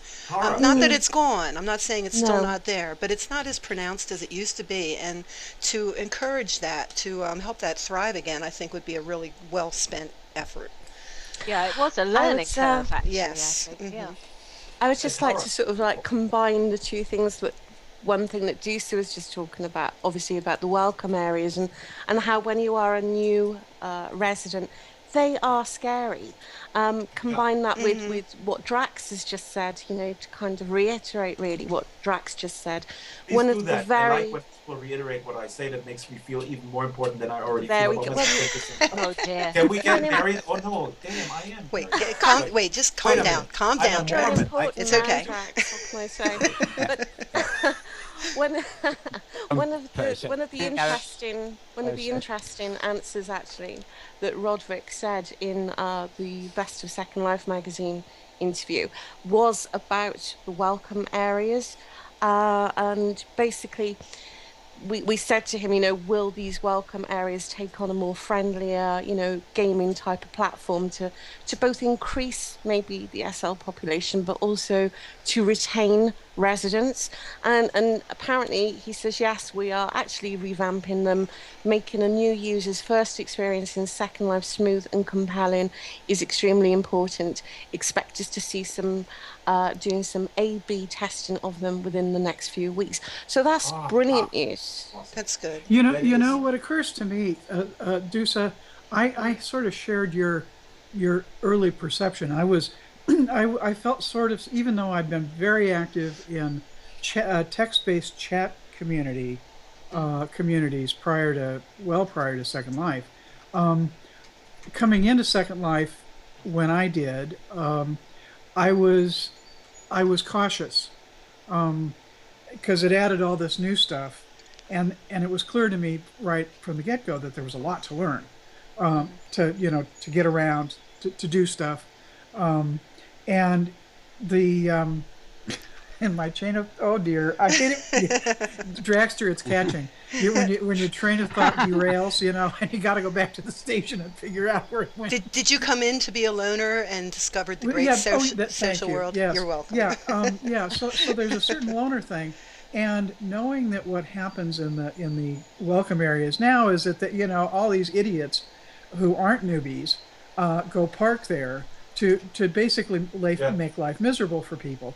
And what occurs to me is if you had your welcome area set up in such a way that people could come in and they were not being inundated with other folks instantly, if they could go through whatever that, you know, kind of those initial, here's how you move, here's how you res a box, you know, those basic maneuvering things that people need to know before they start encounter other avatars, and then move into. They used to do that. Don't they do that anymore? There used to be an orientation, didn't there? Yeah. There's a little orientation thing, but even that's got, you know, it's got lots of people. You had around. to get the torch out. You had to say hi to somebody. Right. Remember? I think that's gone now. For the most part. With that torch. I did not understand that torch. I know, it was funny. I think a lot of the more successful sims are actually people that like invite their potential audience in direct and actually do put a lot of work into that hand-holding and guiding. I mean, Dousa's going to talk in a while about a new sim, for example, where I think, you know, she'd agree that the notion of being able to welcome people in and explain what's going on is paramount. I want to say one thing. Two sentences. I know you guys are afraid that I ramble, so is my entire family. We all do. Don't worry. No problem. This is a rambling show. You do it with style, though, Drax. It's cool. Thank you. I think I love these shows because at home I have nothing to say. You know, my wife beats me with a pan, and my son. No, it's not true. But so what Tara said, because I'm really it's not. I'm convinced that about these parallels. What you said, Tara, that it used to be there used to be, I'm paraphrasing, kind of a community spirit with people giving free stuff and helping, and that, and in your mind, that has somewhat stopped. And I see such a parallel in the real world, don't you? Oh, I yes. mean, we live in these tough economic times, and in history is always the same, and now it's like sort of every man for themselves type of thing, and so this is somehow weirdly mirrored in our virtual world here in a way. Yeah, that's a good point. Well, we That's are. true. We are. I mean, one of the things about Linden Lab's expansion over the years, and you can't deny it has expanded. I know we go on about contraction, expand, contract, but you know, unlike the Pioneer platform it was at one point in time, it is now actually a microcosm of the real world. Yeah. You know, every person, evangelist for, I'm not talking about religion here, but, you know, people who want to promote this, that, and the other, they all, it's almost all represented in World. It's the same symptom they have with their destination guide and getting people where they want to be. This world is huge. And, you know, it may be not as huge as it was, but it is still very huge. It's and it may get huge, ever been. And managing that is very difficult indeed. I mean, I think it's down to people like us in the media to try and do the best we can. But Dousa will agree with me that, you know... is that an invitation to agree? Yeah, well, no, people come in World and you know, to 10 people, they've never heard of TV. Yeah. Never the Western World Broadcasting, and they probably never even heard of TV. So, you know, you're in this perpetual state of outreach. It's a huge learning curve. That's true. You know, and that's like your thing, Draxtor, is so, you know, all embracing. You know, it is that outreach thing as well as being absolutely fascinating in its own way. You know, because of the documentary coverage, the topical nature. Rod is also saying that he feels that. He says something like SL is ahead of its generation, but traditional in the sense that it enables creativity. And I think this is another battle that Linden, and if they're smart, and I think that's why they stopped battling that war, fighting that war. And I think Rod, that's my sense, that he got convinced that it will solve itself when new generations emerge that demand more creativity. This is another point that I find very important, because he says, literally he says, we will look back at the time between 2000 and 2010 or something, in the early 2000s, as an anomaly in game and digital entertainment, in the sense that the game industry, the entertainment industry is spoon-feeding us things that are either linear or very controlled by the makers. And I think he's on the money with this stuff, and people are just, it will take a long time before people realize, hey, wait a minute, I have agency over what I'm doing in the digital arena, right? People are not used to that. Most people are used to being told what they need to do no matter where they go. So you kind of unlearn this. It's all about money in the end, because what you've got is well, I mean, it's not a largely creative. I mean, it has to be a largely creative personnel residential platform in here, because people do make things all the time, even if they didn't perceive themselves as creative when they came in. Their creativity comes out because, you know, they're building, they're designing, they've got graphics, and even if they didn't do it before, they've got these wonderful tools to work with in here. Now, the trouble with it is that, as always, this is what happens in real life. I'm going to, what's the word, censor some of what I'm about to say. But basically what happens in real life is that creatives move into an area. They perceive whatever that area may be. It can be geographical, physical, virtual, real, imagined, anything, right? So a creative will look at an area, an idea will occur to them, they will move into that, they will make something of it. Other creatives will be attracted by that and move into that area also. The area starts to change. The area starts to become not mainstream, but accepted, right? And then what happens is that the money men move in. That's true. So, and the money men change things, because the money men work in strictures. strictures and structures. The entrepreneurial spirit, which is what most of the people have around here, and which Philip Rosedale has, that entrepreneurial spirit is very unusual. And we think the world is loaded with entrepreneurs, but it isn't. The creative entrepreneur is a very unusual beast. And even then, the money melt. Even if it's corporate accountants, whoever it is, and then you get shareholders. And everything is structured to earn money for the shareholder, the investor. The creative gets some bonus out of that, in the sense that maybe the world gets, their environment gets richer, or they get richer, or whatever else. Marketing people move in and the whole thing becomes top heavy. And what that's happened to Second Life is that happened in some degree, and then it was pared down again and brought back again, and then back to basics again, and then building again. I think it's a big mistake to go back to what Draxtor said earlier about engineering. I think it's not a big mistake to have engineers, of course it isn't, or an engineer-led company even. However, I think the engineers would be the first people to agree with me that they need a public face. They are the very people who do not want to interface with the public. Exactly. And so they are some strange people. Yeah, exactly.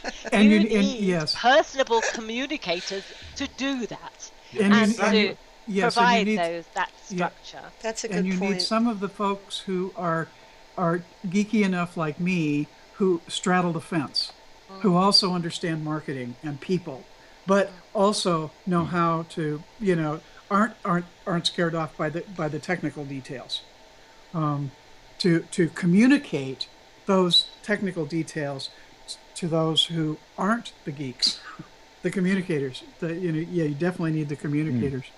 And in a way that's useful to them, in a way that they can understand and actually make something of it. Exactly. Yeah. Exactly. Yeah, I agree with all that, but that's what I'm saying. I think so much of it. Even more important than marketing. I mean, marketing is important, but like I said earlier, I think because we're dealing with a world where you need to have some communicators who know about societies, who know how diverse societies function, who can sort of translate between different groups. And maybe because I studied sociology for 3 months and then I gave it up because I didn't want to read all these books, and I realized if I just stand at the street corner for 2 years, I know everything about sociology. That's how arrogant I was. And but anyway, so yes, agreed. I think it's because it goes more. This goes beyond being the platform too. I mean, Linden Labs are sitting on an immense futuristic communication system. That's and right. They actually a lot of it, you get very big companies who somehow do manage to maintain what we basically simply call customer service. In other words, you generate loyalty, you give them good service, and that benefits your company in the long run. Whereas another company would just be the cash cow, and they'll forget about their customers in pursuit of monetization, as Dousa implied. And I think when you've got something as revolutionary as the kind of immersive spaces we're talking about here, I think you have an obligation to spend as much time into developing conceptually what they are as you do with the engineering and marketing. There are like three formulas. Maintain the society, the creatives, give everybody a space, maintain the engineering and the technical side, and maintain the money makers, keep them happy so we can continue to have our world. Don't you think? And I think Rod is he's able to work those sides to the advantage of all of us. That's my perception. Good. And I don't know if Dousa was implying that the money people, I hear this all the time, and people, it's not that Dousa said that, but people always say, they're just milking it as a cash cow, they're milking it, blah, blah, blah. I don't see that. Of course, I find the pricing structure ridiculous. I have to say that. And they're not discussing here's what I think they're doing. I know we're running out of time, but let me just wrap this up. Rod also said they have a big virtual world investment that will see the light of day in 2 years. It's 2 years out. I am convinced that they are putting the money that they earn in Second Life to good use. They have not abandoned virtual worlds as a product category, as has been alleged by people who say, "Oh, now they're making iPhone games for little kids." They're not. They haven't abandoned the core product. It's just ridiculous. No, I'm saying that it's the way of the world, that people follow that path. Dousa, I agree with you 100%. Yeah. A matter of fact, Steve Martin, comedian and art collector and great thinker, actually has said that in a recent interview. He said there's only really two types of people in the world. There are people who are driven by money, or by monetary gain, and the other people are not motivated by monetary gain. They're motivated by creative endeavors.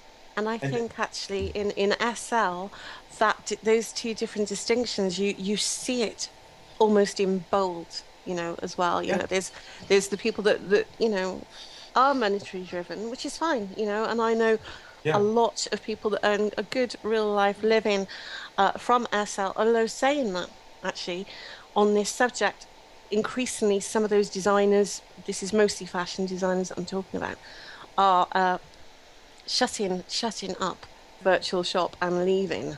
I won't name any names because it hasn't actually been made public yet, so it would be wrong for me to do that. But one of the biggest fashion designers in Inworld is leaving, partly because massive decrease in her revenue, which was her real life living for 5 years. And I've heard it a lot, particularly over the last, I would say, 2 months. So I really hope, that's something that Linden Lab could possibly help address at the very least. But you're right though, Drax. There's us, the people that are money driven, and then there's us creatives, so to speak, that don't do it for money. We do it for passion and love, and because we actually believe in SL, not just SL, but immersive worlds such as SL as a brilliant creative platform globally. Let's face it, that's what it is. It's the best we have at the moment. It's the best we have. I stuck around for the whole thing, and it's awesome. It's a great invigorating discussion. Actually, I want to say one. Are we off, or what is happening? No, we're still on. Let me say this. Yeah, we're fine for a while. I'm just thinking I'll let you wrap up, Draxtor. I'm so glad you're far longer than we anticipated. But I know Dousa has some news for us, and Persia too. So we'll get round to that before wrapping up. But yes, Draxtor, carry One on sentence or two sentences. What everybody's discussing now is the fact that we will, automation is taking over a lot of our work in the future, and I think it's such an interesting time we live in. And I think that a creative world like Second Life, for example, because the future, the way I see it, this automation thing, when we can automate a lot of tedious, stupid tasks, I am not afraid of that future as long as we find a way to make a living, because what I see the positive thing in this future is that we will have more time for creative endeavors and really sort of exercising our minds. And for that, an open-ended virtual world like Second Life is marvelous. And I see a direct connection in that. So Absolutely. when the future comes and we have the robots do stuff that we don't want to do anyway, thankfully we can do something more than just passively watching TV. We can do some active fashion shopping on it. I've said it before, but I wonder if the people that break the virtual platform won't be TV itself. That it becomes more interactive. How long before, instead of getting a menu-driven system, we get an interactive?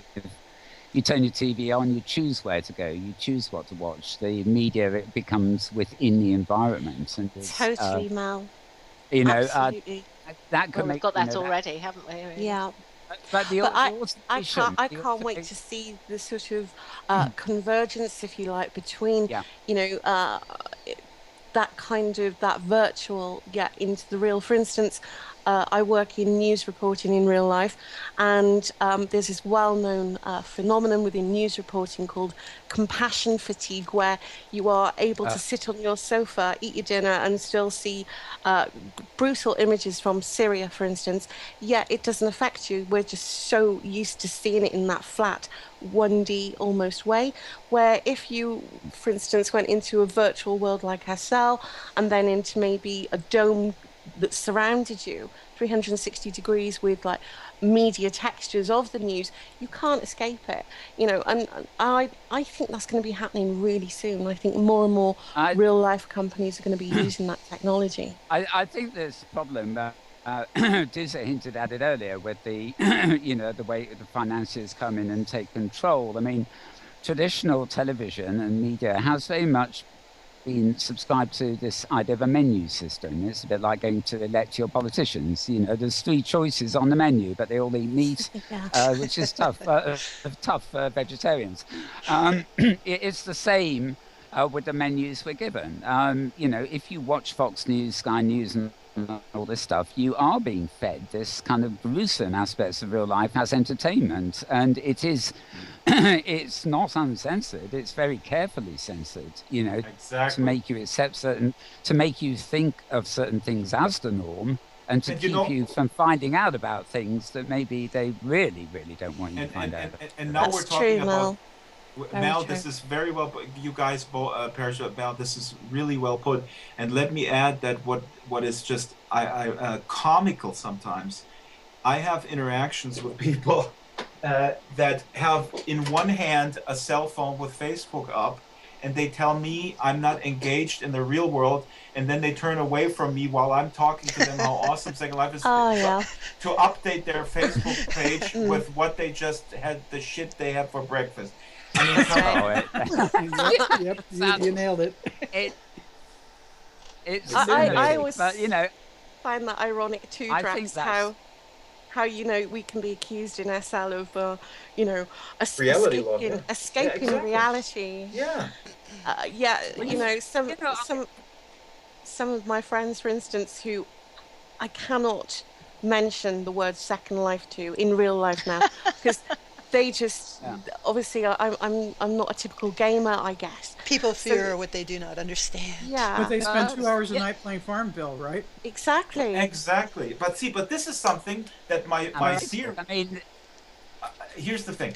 Oh, no, I talk too much. Sorry, I'm cutting people off. Oh, bad, Draxtor, bad. I think that's.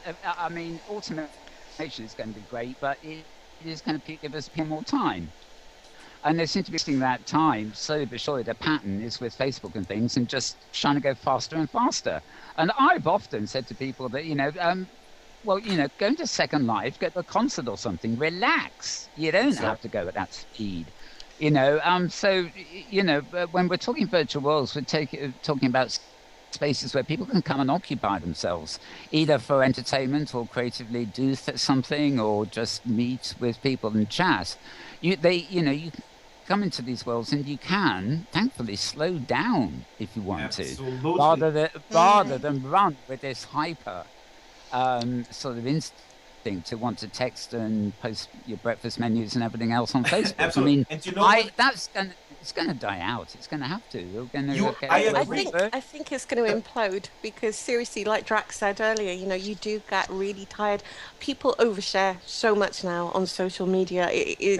I really don't need to know that your dog has just had a bath or that, you know, you've just planted daffodils in your garden. Just be careful about the dogs and the cats, okay? I had a complaint about a friend of mine that all I post is cats. But that's I have absolutely no idea about that. I happen to reshare something from the RSPCA, right? But it's not all I post. I'm so fed up with Facebook. I just want to get out of there. Really. Me too. And you know, I'm doing this. Just overload the experiments. I'm doing these experiments, and that's why, you know, when people also, another stigma, talking about stigmas, is when people say that you don't know who anybody is in SL, for example. And I do this little experiment on my Facebook. Every other month, I change my location where I live. Okay? Oops, are we still on? Yeah. Yes. Yep. And I'm bald, but I'm still on. I don't know why I'm bald. So I changed my location. Like I moved from Encino to the UK, and then to Germany, and then to the Barbados or something. And people immediately after I changed that, there's like 5-6 people from like my high school or something go like, "Oh my God, you moved! This is great. How is it over there?" I mean, I go like, "What the heck? Come on!" And anyway, we can bitch about this. The worst thing is if you've got the geotagging on, and sorry. Yeah, no. What Mel said? Oh, go ahead. I was just going to say, if you've got the geotagging on it, they move you for you. They just follow you around and it's ridiculous. You've arrived somewhere, and you don't want to post it. Now, what you were saying that the pendulum will swing back. Like you said, I'm absolutely convinced it will swing back because people, and like you said, it's so great how you guys put it. The stuff can slow down. You can engage in an event in SL if it's a concert, if it's an art exhibit, whatever it is, and you can't slow it. It's a totally different type of engagement, and people don't get that. Can I share a tiny little anecdote? On Facebook, a friend puts me in this group message from my upbringing. I used to play in a heavy metal band. Not a lot of people know this. Maybe one day I'll re-record the demo. It's pretty awful. In the mid-'80s, late '80s speed metal band. And so this guy contacts me on Facebook who was here regionally, and he goes like, he has like 20 people in the group. And he says, "Hey, let's meet. Are you guys still in the Munich area? Let's meet at the beer hall and let's hang out and talk about the old days." And of course, I say, "Well, I'm not. I don't live in Munich anymore, but we can meet in Second Life." Now, you guys guess what happens next? They got on your case. They said what? They what? No, I don't think so. They said you are a flake. Yeah, they say, "No, we want to meet for real with a real beer, and what is wrong with you? You're escapist, loser." They start shouting at me, and it was very revealing. Why do they think it's okay to dismiss this right away? Would we do this with anything else? Would we insult someone who is in a wheelchair and saying, "Well, why don't you just get on a bike?" I mean, what is this? It's insane. In a way, I think it is, because in a way, it's a good thing they've heard of Second Life to slag it off, because at least they've heard of it. But yes, it's fear. It's a lack of understanding, as Dousa just said. Well, this proves this other theory of mine that not everybody has heard of, but these guys apparently have. Maybe because, well, I've sent the one guy. I've always sent them my stuff, and anyway, and I tell them there's great metal clubs in SL. We can hang out in a metal club, and then I just ended and says, I'm frankly offended that you discriminate against me just because I live 15,000 miles. Yeah. That's it. Yeah, in fact, that's the other thing. They're totally missing the point that virtual spaces allow them to meet on a global platform. They can be at the other side of the planet, but they can still sit there and have a drink and chat. I think it goes back to people who, I heard somebody once say that humor is the blood sport of the 90s. And I think whenever people these days have a chance to bust on somebody for anything at all, it empowers them, or they feel empowered. And Second Life is an easy target, That is true. Yeah. It's unfortunate. It's just human nature. You have to ignore it. Even in Second Life, unfortunately. Yeah, that's true too. Sorry, Persia. Yeah. I just want to very quickly just pick up on what Drax was just saying, because this conversation could go on a long time. We could be doing this show until 2 p.m. tomorrow. But very quickly, I'm part of a real life music research company that's actually got its HQ in Copenhagen, called Pop Art Lab, and we were in SL for 5 years, and what we were doing was bringing real life musicians from all genres into our SL to go, look how brilliant SL is in terms of A, reaching a global community of music lovers, B, unlike real life, you don't have all those heavy duty tour expenses, C, we can promote you in all of our other virtual platforms, not just in SL, And we worked really hard on that. We even went for 2 years running to the Midem conference in Cannes in France, which is a real life massive global record company conference.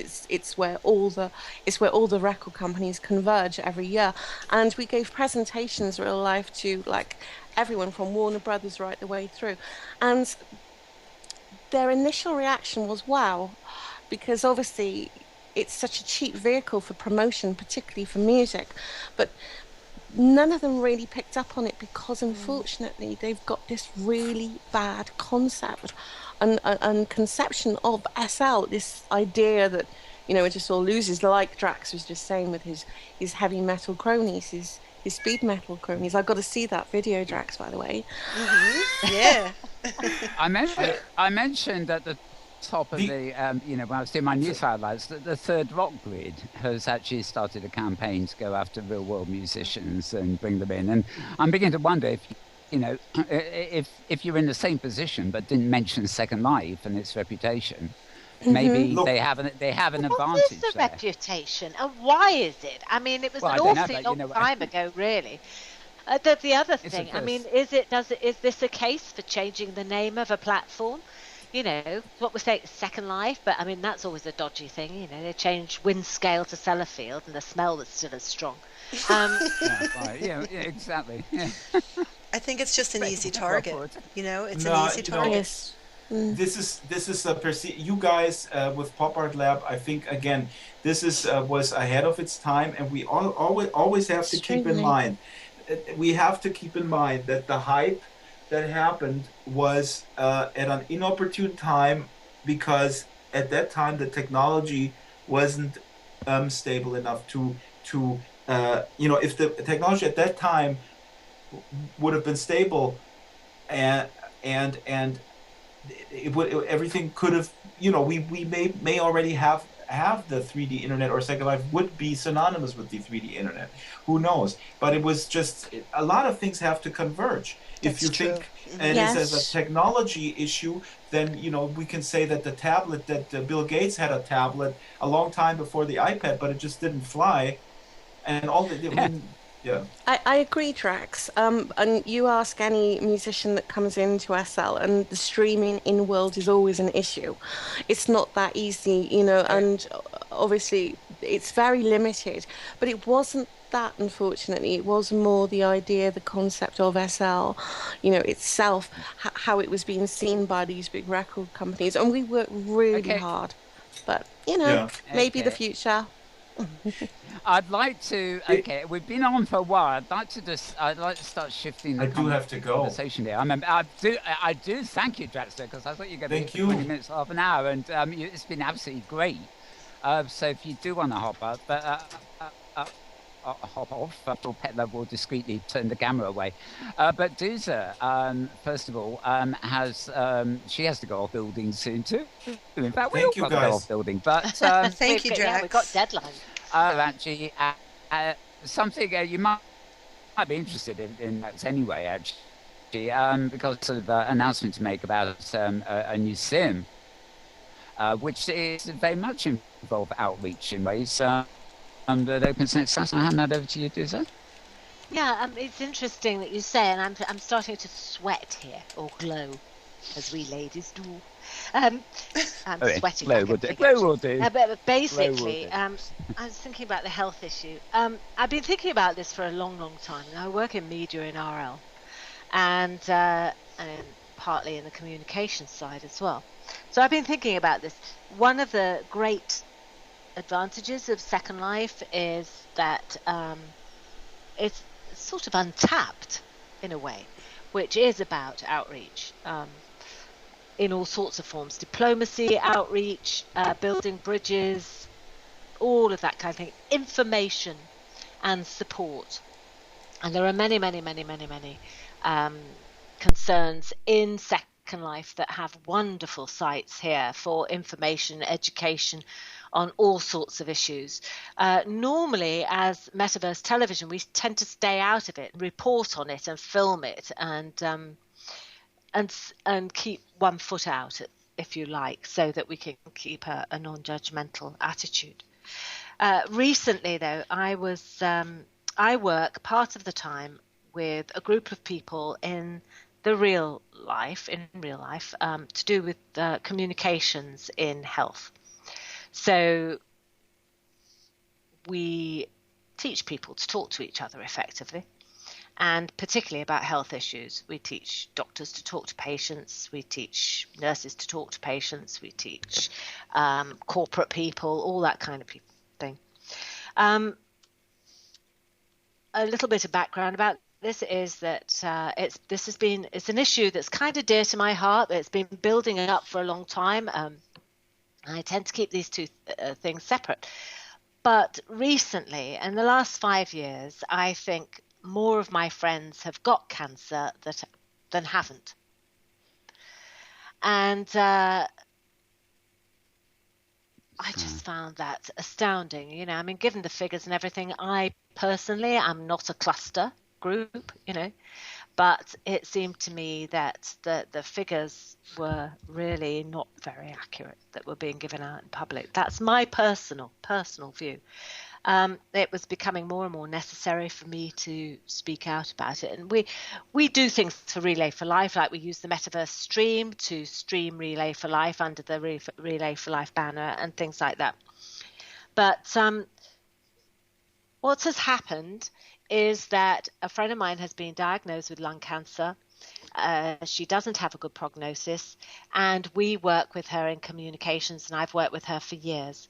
And the person that I work with that sort of is instrumental to all, I don't know whether I'm making any sense. You can ask me questions, that might make more sense. Yes. Wanted to make a film about death and dying. Now, this is normally, you know, if you talk about Relay for Life or any of the cancer situations in here, whenever I talk to anybody about cancer in Second Life or outside of Second Life, that is not where the focus is.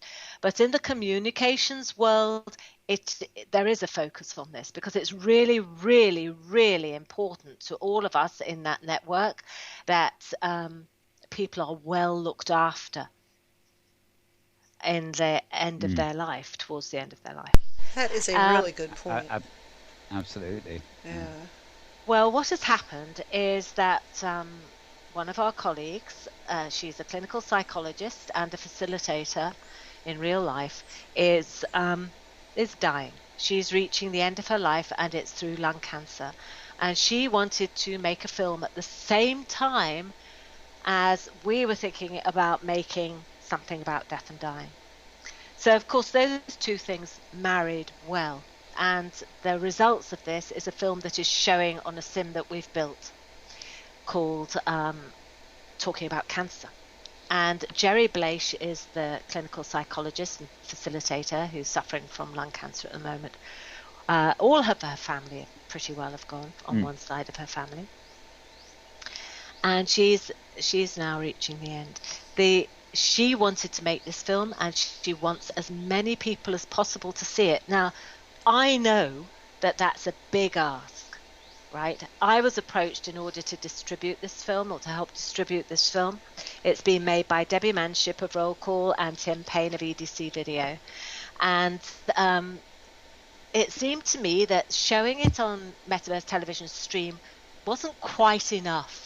That I personally wanted to build something around it that was more meditative and interactive, if you like, or more of a support unit. So that's what we've done. It's at Pearl Island Water at the moment. The name of that sim will probably be changing, but you'll find it under Talking About Cancer, or Jerry Blaish, which is Blache for the surname. Anybody is welcome. The sim isn't open. We're opening it on, but you're very welcome to drop in anyway and actually add any ideas, suggestions, or anything. Just, you know, send them to me on a note card or in IMF or something like that, or one of the message boards there.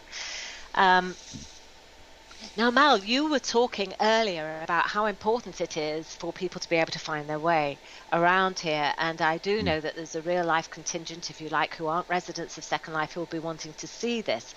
And so the way that we have signposted it and been trying to ease the passage into that is really, really important. I can think of no better way than real people. on the sim. You know, obviously we have an orientation thing at Metaverse.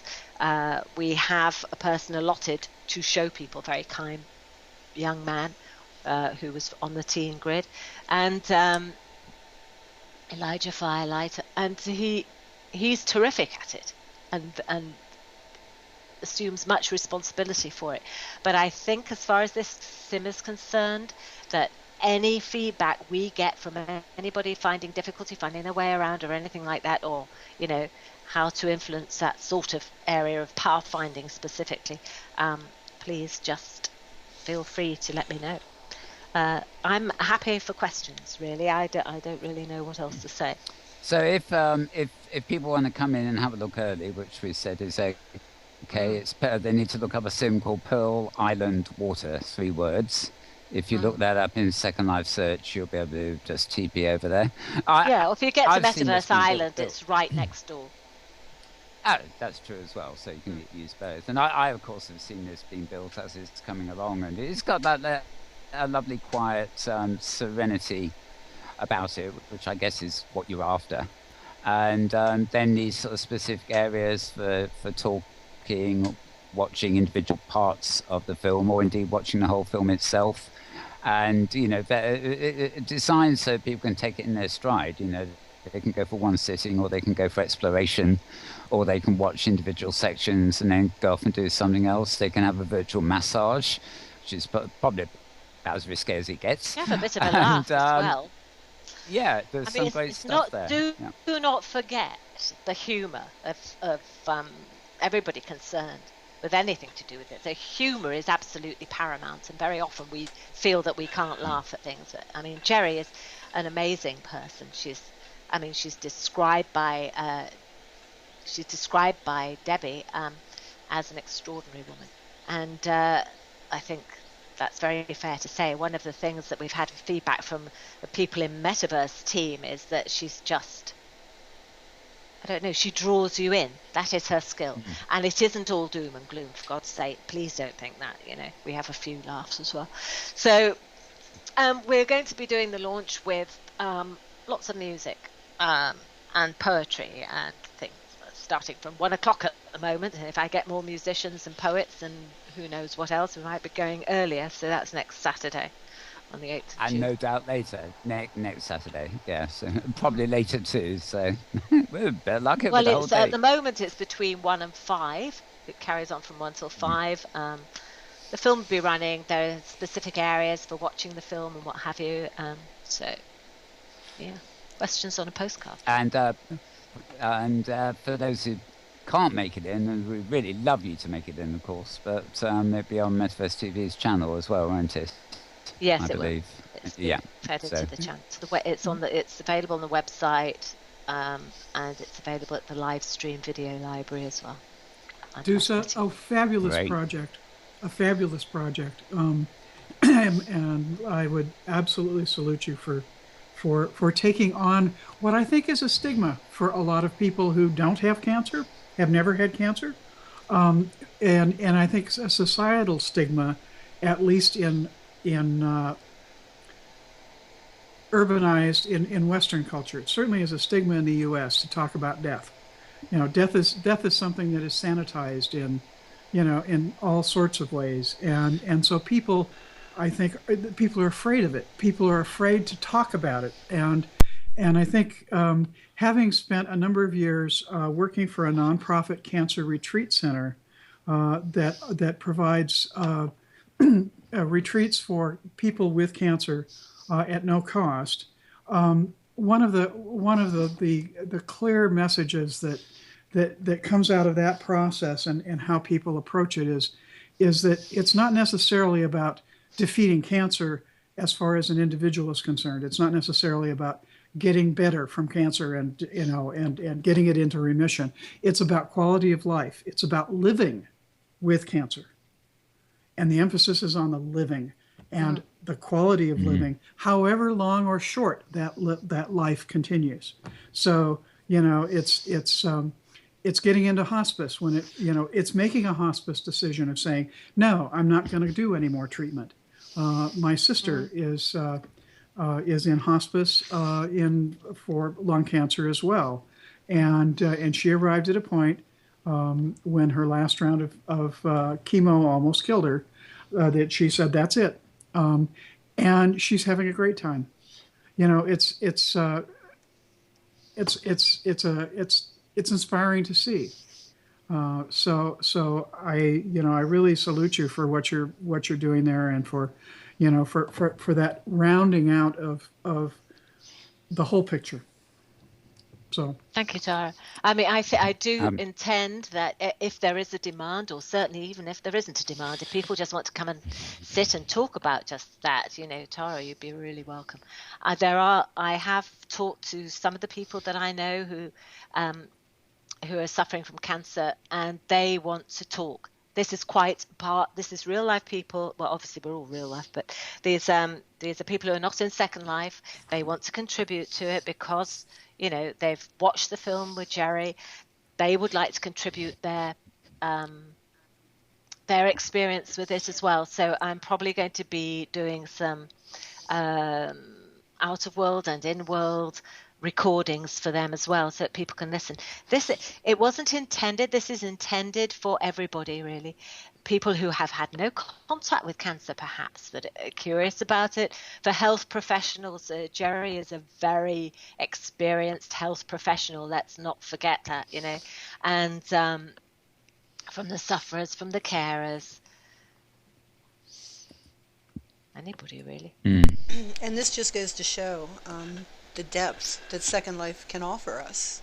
Absolutely. You can't do this in Minecraft. Exactly. We can't share globally this type of experience, which is really intrinsic to the, being a human being. I forget the phrase, but, to being the people that we are. I mean, we embrace every part of ourselves here, and we support each other, and I think that's really fantastic. What you're doing is awesome. Well, I'm putting it, I'm streaming it in. Well, I mean, the whole thing, really, not just what you're doing, but the whole thing. Yeah, the whole concept, the whole... Well, I mean, the Relay for Life movement in here is so inspirational.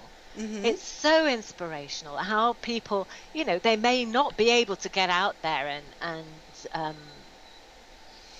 raise money, join in with laps. What's going on out there, but this is a way that they're able to do it and have contact with it and to gain a structure and friendship through it as well. And awareness as well. It's very right. Yeah. Yeah, I was just going to say, to bring Persia in here, I mean, it's Relay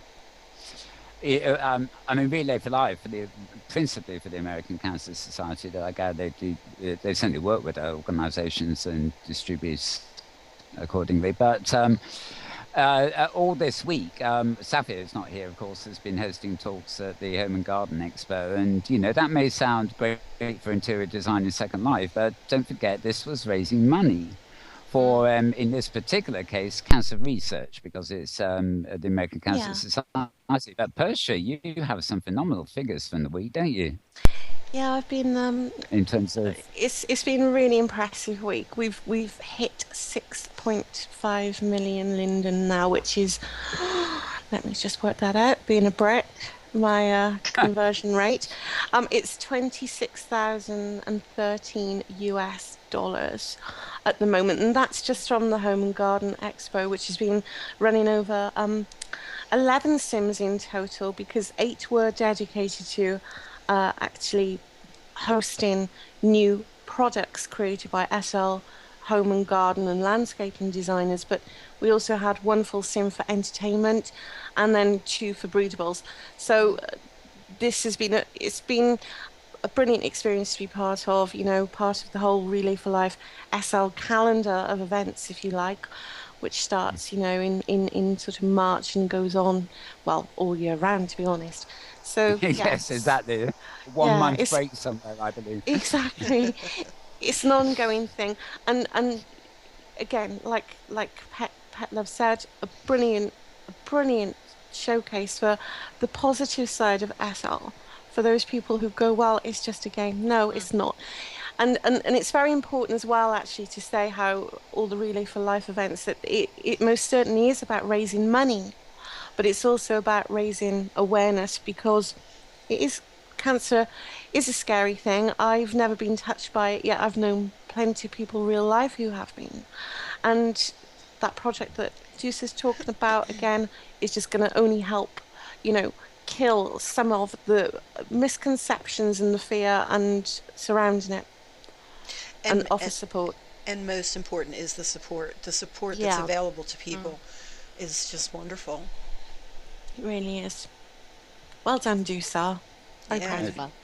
I mean, one of the things I was concerned about is that very support. But I know that support groups have a habit of being organic, and there are loads and loads of support groups in here. And if you are running a support group, or if indeed we know a lot of the main links to the RFL sites, to the American Cancer Society sites, the cancer.org sites. Jerry said if anybody wants to donate to Macmillan's, please do. Macmillan's is a nursing concern focused on cancer sufferers or the death and dying in the UK, for example. We'll put those donation links in. If people donate to the SIM, it will go off to the cancer organisations. So we approached Relay for Life because it's the obvious thing to do, really, to put a thing on there. So they're having a think about it. So we shall see. But feel free to come and just hang out. We've got a lovely cafe. Yeah, it's a lovely build. A great place to just go and chill out and learn something at the same time. So. Absolutely wonderful, and we'll have more on that next week. Maybe we'll get a little bit of a clip or something to show you on next week's show as well. Right, I think we better start wrapping up. I should add, by the way, that we Dizzy Banjo, who was on, I believe, was in the audience earlier, and he did ask me to put the appeal out again for him that any of you who want to contribute to his, it's not really a message in a bottle this year, but it's the same idea. We want a lot of 10-second audio recordings, that you can just do on your computer, and saying where you are with Second Life 10 years on, and all the sort of stuff. He wants to mesh all these wonderful voices into a sort of orchestral sound. He hasn't fully devised exactly how he's doing it yet, but it will be part of the Second Life 10th birthday build, and you'll just be going into this, I don't know what to call it, an auditorium with an emphasis on audio, where as you move around, all these voices come in and out, and it will give you an immersive sort of feel of a lot of people in sort of 10-second audio bites. And so we want anybody, all of you out there watching this in replay, watching it live, or able to tell anybody else, just fire up your sort of sound recorder on your computer and record 10 seconds saying, however you feel about the moment of Second Life's 10th birthday. And now, if I might interject, the details on how Dizzy wants submissions are at his blog, dizzybanjo.blogspot.co.uk is the link. Right. How to participate, what it needs, and format, and all that good stuff. Absolutely. And if you've got any queries, I'm sure he'll get back to you. So, all good stuff. And as I said at the beginning of the show, we're all working on our SL10B builds. You'll be there, Tara, independently with a kind of art, the Tree of Second Life, I believe it's called. You want to tell us anything about that? No, I don't want to tell you a thing about it yet. Oh, okay. Well, Tara will be there with Trouble in Paradise. Metaworld Broadcasting will be there. So we'll happy hunting and basically Safia's group of programs, I think. Plus, Dousa will be there with the whole crew, of course, of Metaverse Television. Sadly not in our neighbourhood, but on a water sim. Yes, that's right. I wanted to drown the team is basically it. So like little kids.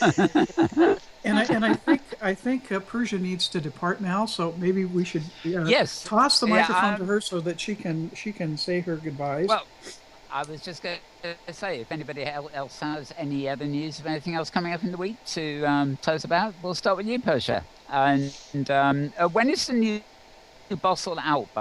I'm not sure if you want to say that again. Okay, the new Boston magazine actually came out yesterday, the 1st. We publish on the 1st of the month. Always, that's sacrosanct. So yes, that does mean logging into SL with raging champagne hangovers on New Year's Day. It's true. Yeah. It's always fun. The Skype conversations with Frolic Mills on the 1st of January. Oh, yes. As you can imagine. I bet. So it is out. I don't think we publish Inworld first and then it goes online, usually only about 12 hours later, but I think our webmaster's away at the moment, but it will be on thebestofsl.com over the next few days. And apart from that, I'm chilling out a little bit in SL over the next couple of weeks because I've promoted 21 separate events since the beginning of middle of March. Oh my goodness. Yeah. Are you tired? Yeah, that makes me tired just thinking about it. On top of Boston and everything. So no one asked me for PR help, although Dizzy Banjo did stalk me earlier and asked me to help with that, but I'll let that off. So yeah, I'm going to be doing nothing. I'm going to go shopping in SL. Very nice. The next couple of weeks. You've earned it. You have earned it. Sounds like a public service, actually, given what we've been talking about today. Yeah. Everybody go shopping, please. We do not need to lose designers. That's true, Zeus. Yeah. Yeah. Shop and spend. Well, I've got. Keep hustle going. How about you, Dousa? Anything coming up in the week you can think of? Yes, I'm trying to invent a method of keeping wires out of cats' teeth. Oh, of course, yes. Pizza boxes. You block off the area again between the wall and the pizza box. That's where the wire is. You just have to make it inaccessible. I've had to learn how to do that with my rabbits. It changes your home. It changes the look of your apartment. It sure does. But they work best for me. They're big. They're flat. They can't get through them. They won't get through them. Now, of course, the cats might things like rabbits do. Well, it sounds like Dousa's do. Oh my God, he's cost me a fortune. He might like pizza. You might want to go for something other than pizza. Yeah, that's true. So I'm doing that, but also, we're getting the whip on because basically our deadlines are really at the same, both at next weekend. So we're in the middle of the SL10B build and the wonderful gift build. So we're just getting our heads down, really. And of course, we've got forward planning with Metaverse. So I can't tell you what that is, but it's massive. So there you are. And I've been promising it's getting bigger since Christmas. So I just, my eyes are popping at the moment. So I'm taking everything in salami slices right now. The best way to go, I think. Okay, well, I've got a feeling that we're going to be talking Rodvik next week because we're going to have a printed article in Boston. We're going to have the transcript of Draxtor's interviews, and tomorrow we're going to have Lyndon House release or promotion of the Draxtor Machinima. So that's going to be... Get Robustus Hacks on. He's got a few opinions on that. Indeed. I was actually amazed to see Robustus Hacks for the first time for a long while in our TV audience today. So good on you, Rob. Tara, your closing thoughts, I guess. Well, obviously this week I'm going to be focused on getting my SL10B build done. And Dousa, I just figured out why your hair disappeared. Because you're talking about cancer. And so right. Your bald head is an act of solidarity for those who've been through chemo. Which is precisely why I didn't change the wig. Very good. Well done, Tara. Thank you. That's it for me. Right. Okay, well, I guess Petlove, closing thoughts? Oh, just it was a very interesting conversation today, and I think that I'd like to say that Second Life, while it is a great escape for some people, it does have tremendous potential for so many different things, and the sooner we get that out to the world and make it happen over and over again, the better, because it can only benefit people. That's what I think. That's it. That's all. Okay. Well, as Petlove hinted, we were amazed to find that Draxtor outlasted his half hour. I mean, it's wonderful he did. Yes. But we were told he was only going to be here for 20 minutes, and look what happened. But that's what does happen on this show. That's right. He got into it. where the conversation goes, as everybody does. But we are going to finally call it a wrap. I do have a list of various new hunts, like Remember the Past hunt and various things like that starting, but I'm just too exhausted to pull up the list. Too much more tonight. So thanks for watching, everybody. Thanks. They both left now. Thanks to my guests, Persia Bravin and of course Draxtor. She is still here, my wonderful Dousa. Thank you, Dousa, for being here. Well, maybe just in pixels. Well, yeah. Sorry about that. I was just trying to comfort somebody here with 4 furry little legs. Yeah. His name is Cyrus, and he's a Prussian blue, isn't he? Oh, sort of. Yes. Hello, pussy. Right. Yes, and of course, she's not a guest. She's always here, of course, Tara. Thank you, Tara. You're most welcome. And thank you, wonderful Petlove, who's not only been a guest, but she's also been controlling all the wonderful filming of this. You probably can't see it, but in the auditorium here, I bought a nice new camera for Petlove to use, but she ended up on the seat. And then he told me to come up on the seat. Yeah, I know, which is where we prefer you, really. Well, thank you. Always got wonderful things to join in. So we'll call it a wrap for this week. Thanks for watching, everybody. If it's live, and of course it's in replay, you can watch the Inworld review, by the way, as a replay on YouTube. Just look up Mal Burns in YouTube and you'll find it. And of course, it's part of the Greater Week in Review show. So I'm going to be wrapping up this section. And if you are watching live, you'll be pleased to know we've got a whole load of new clips waiting for you.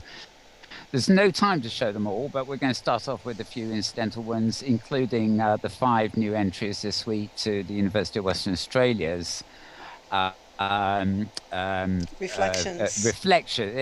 Reflections is the name of this year's contest, and I think it's about reaching its closing date, so we've got quite a hefty load to sort through. I would also I'd also mention I've actually got to see her later, but I had a note from the organisers of the 48-hour Machinima project just a short while ago. I've arranged to chat to them tomorrow about broadcasting that. That's quite a way off. That's September, October. But basically Chantel Harvey, who we had on a few weeks ago, of course, has handed that over to a wonderful successor. So hopefully we'll be having her on the show at some point to talk about that. Anyway, that's it. Before I keep talking myself into thin air, let's get on with the clips. Thanks for watching, and it's bye for now. See you next week.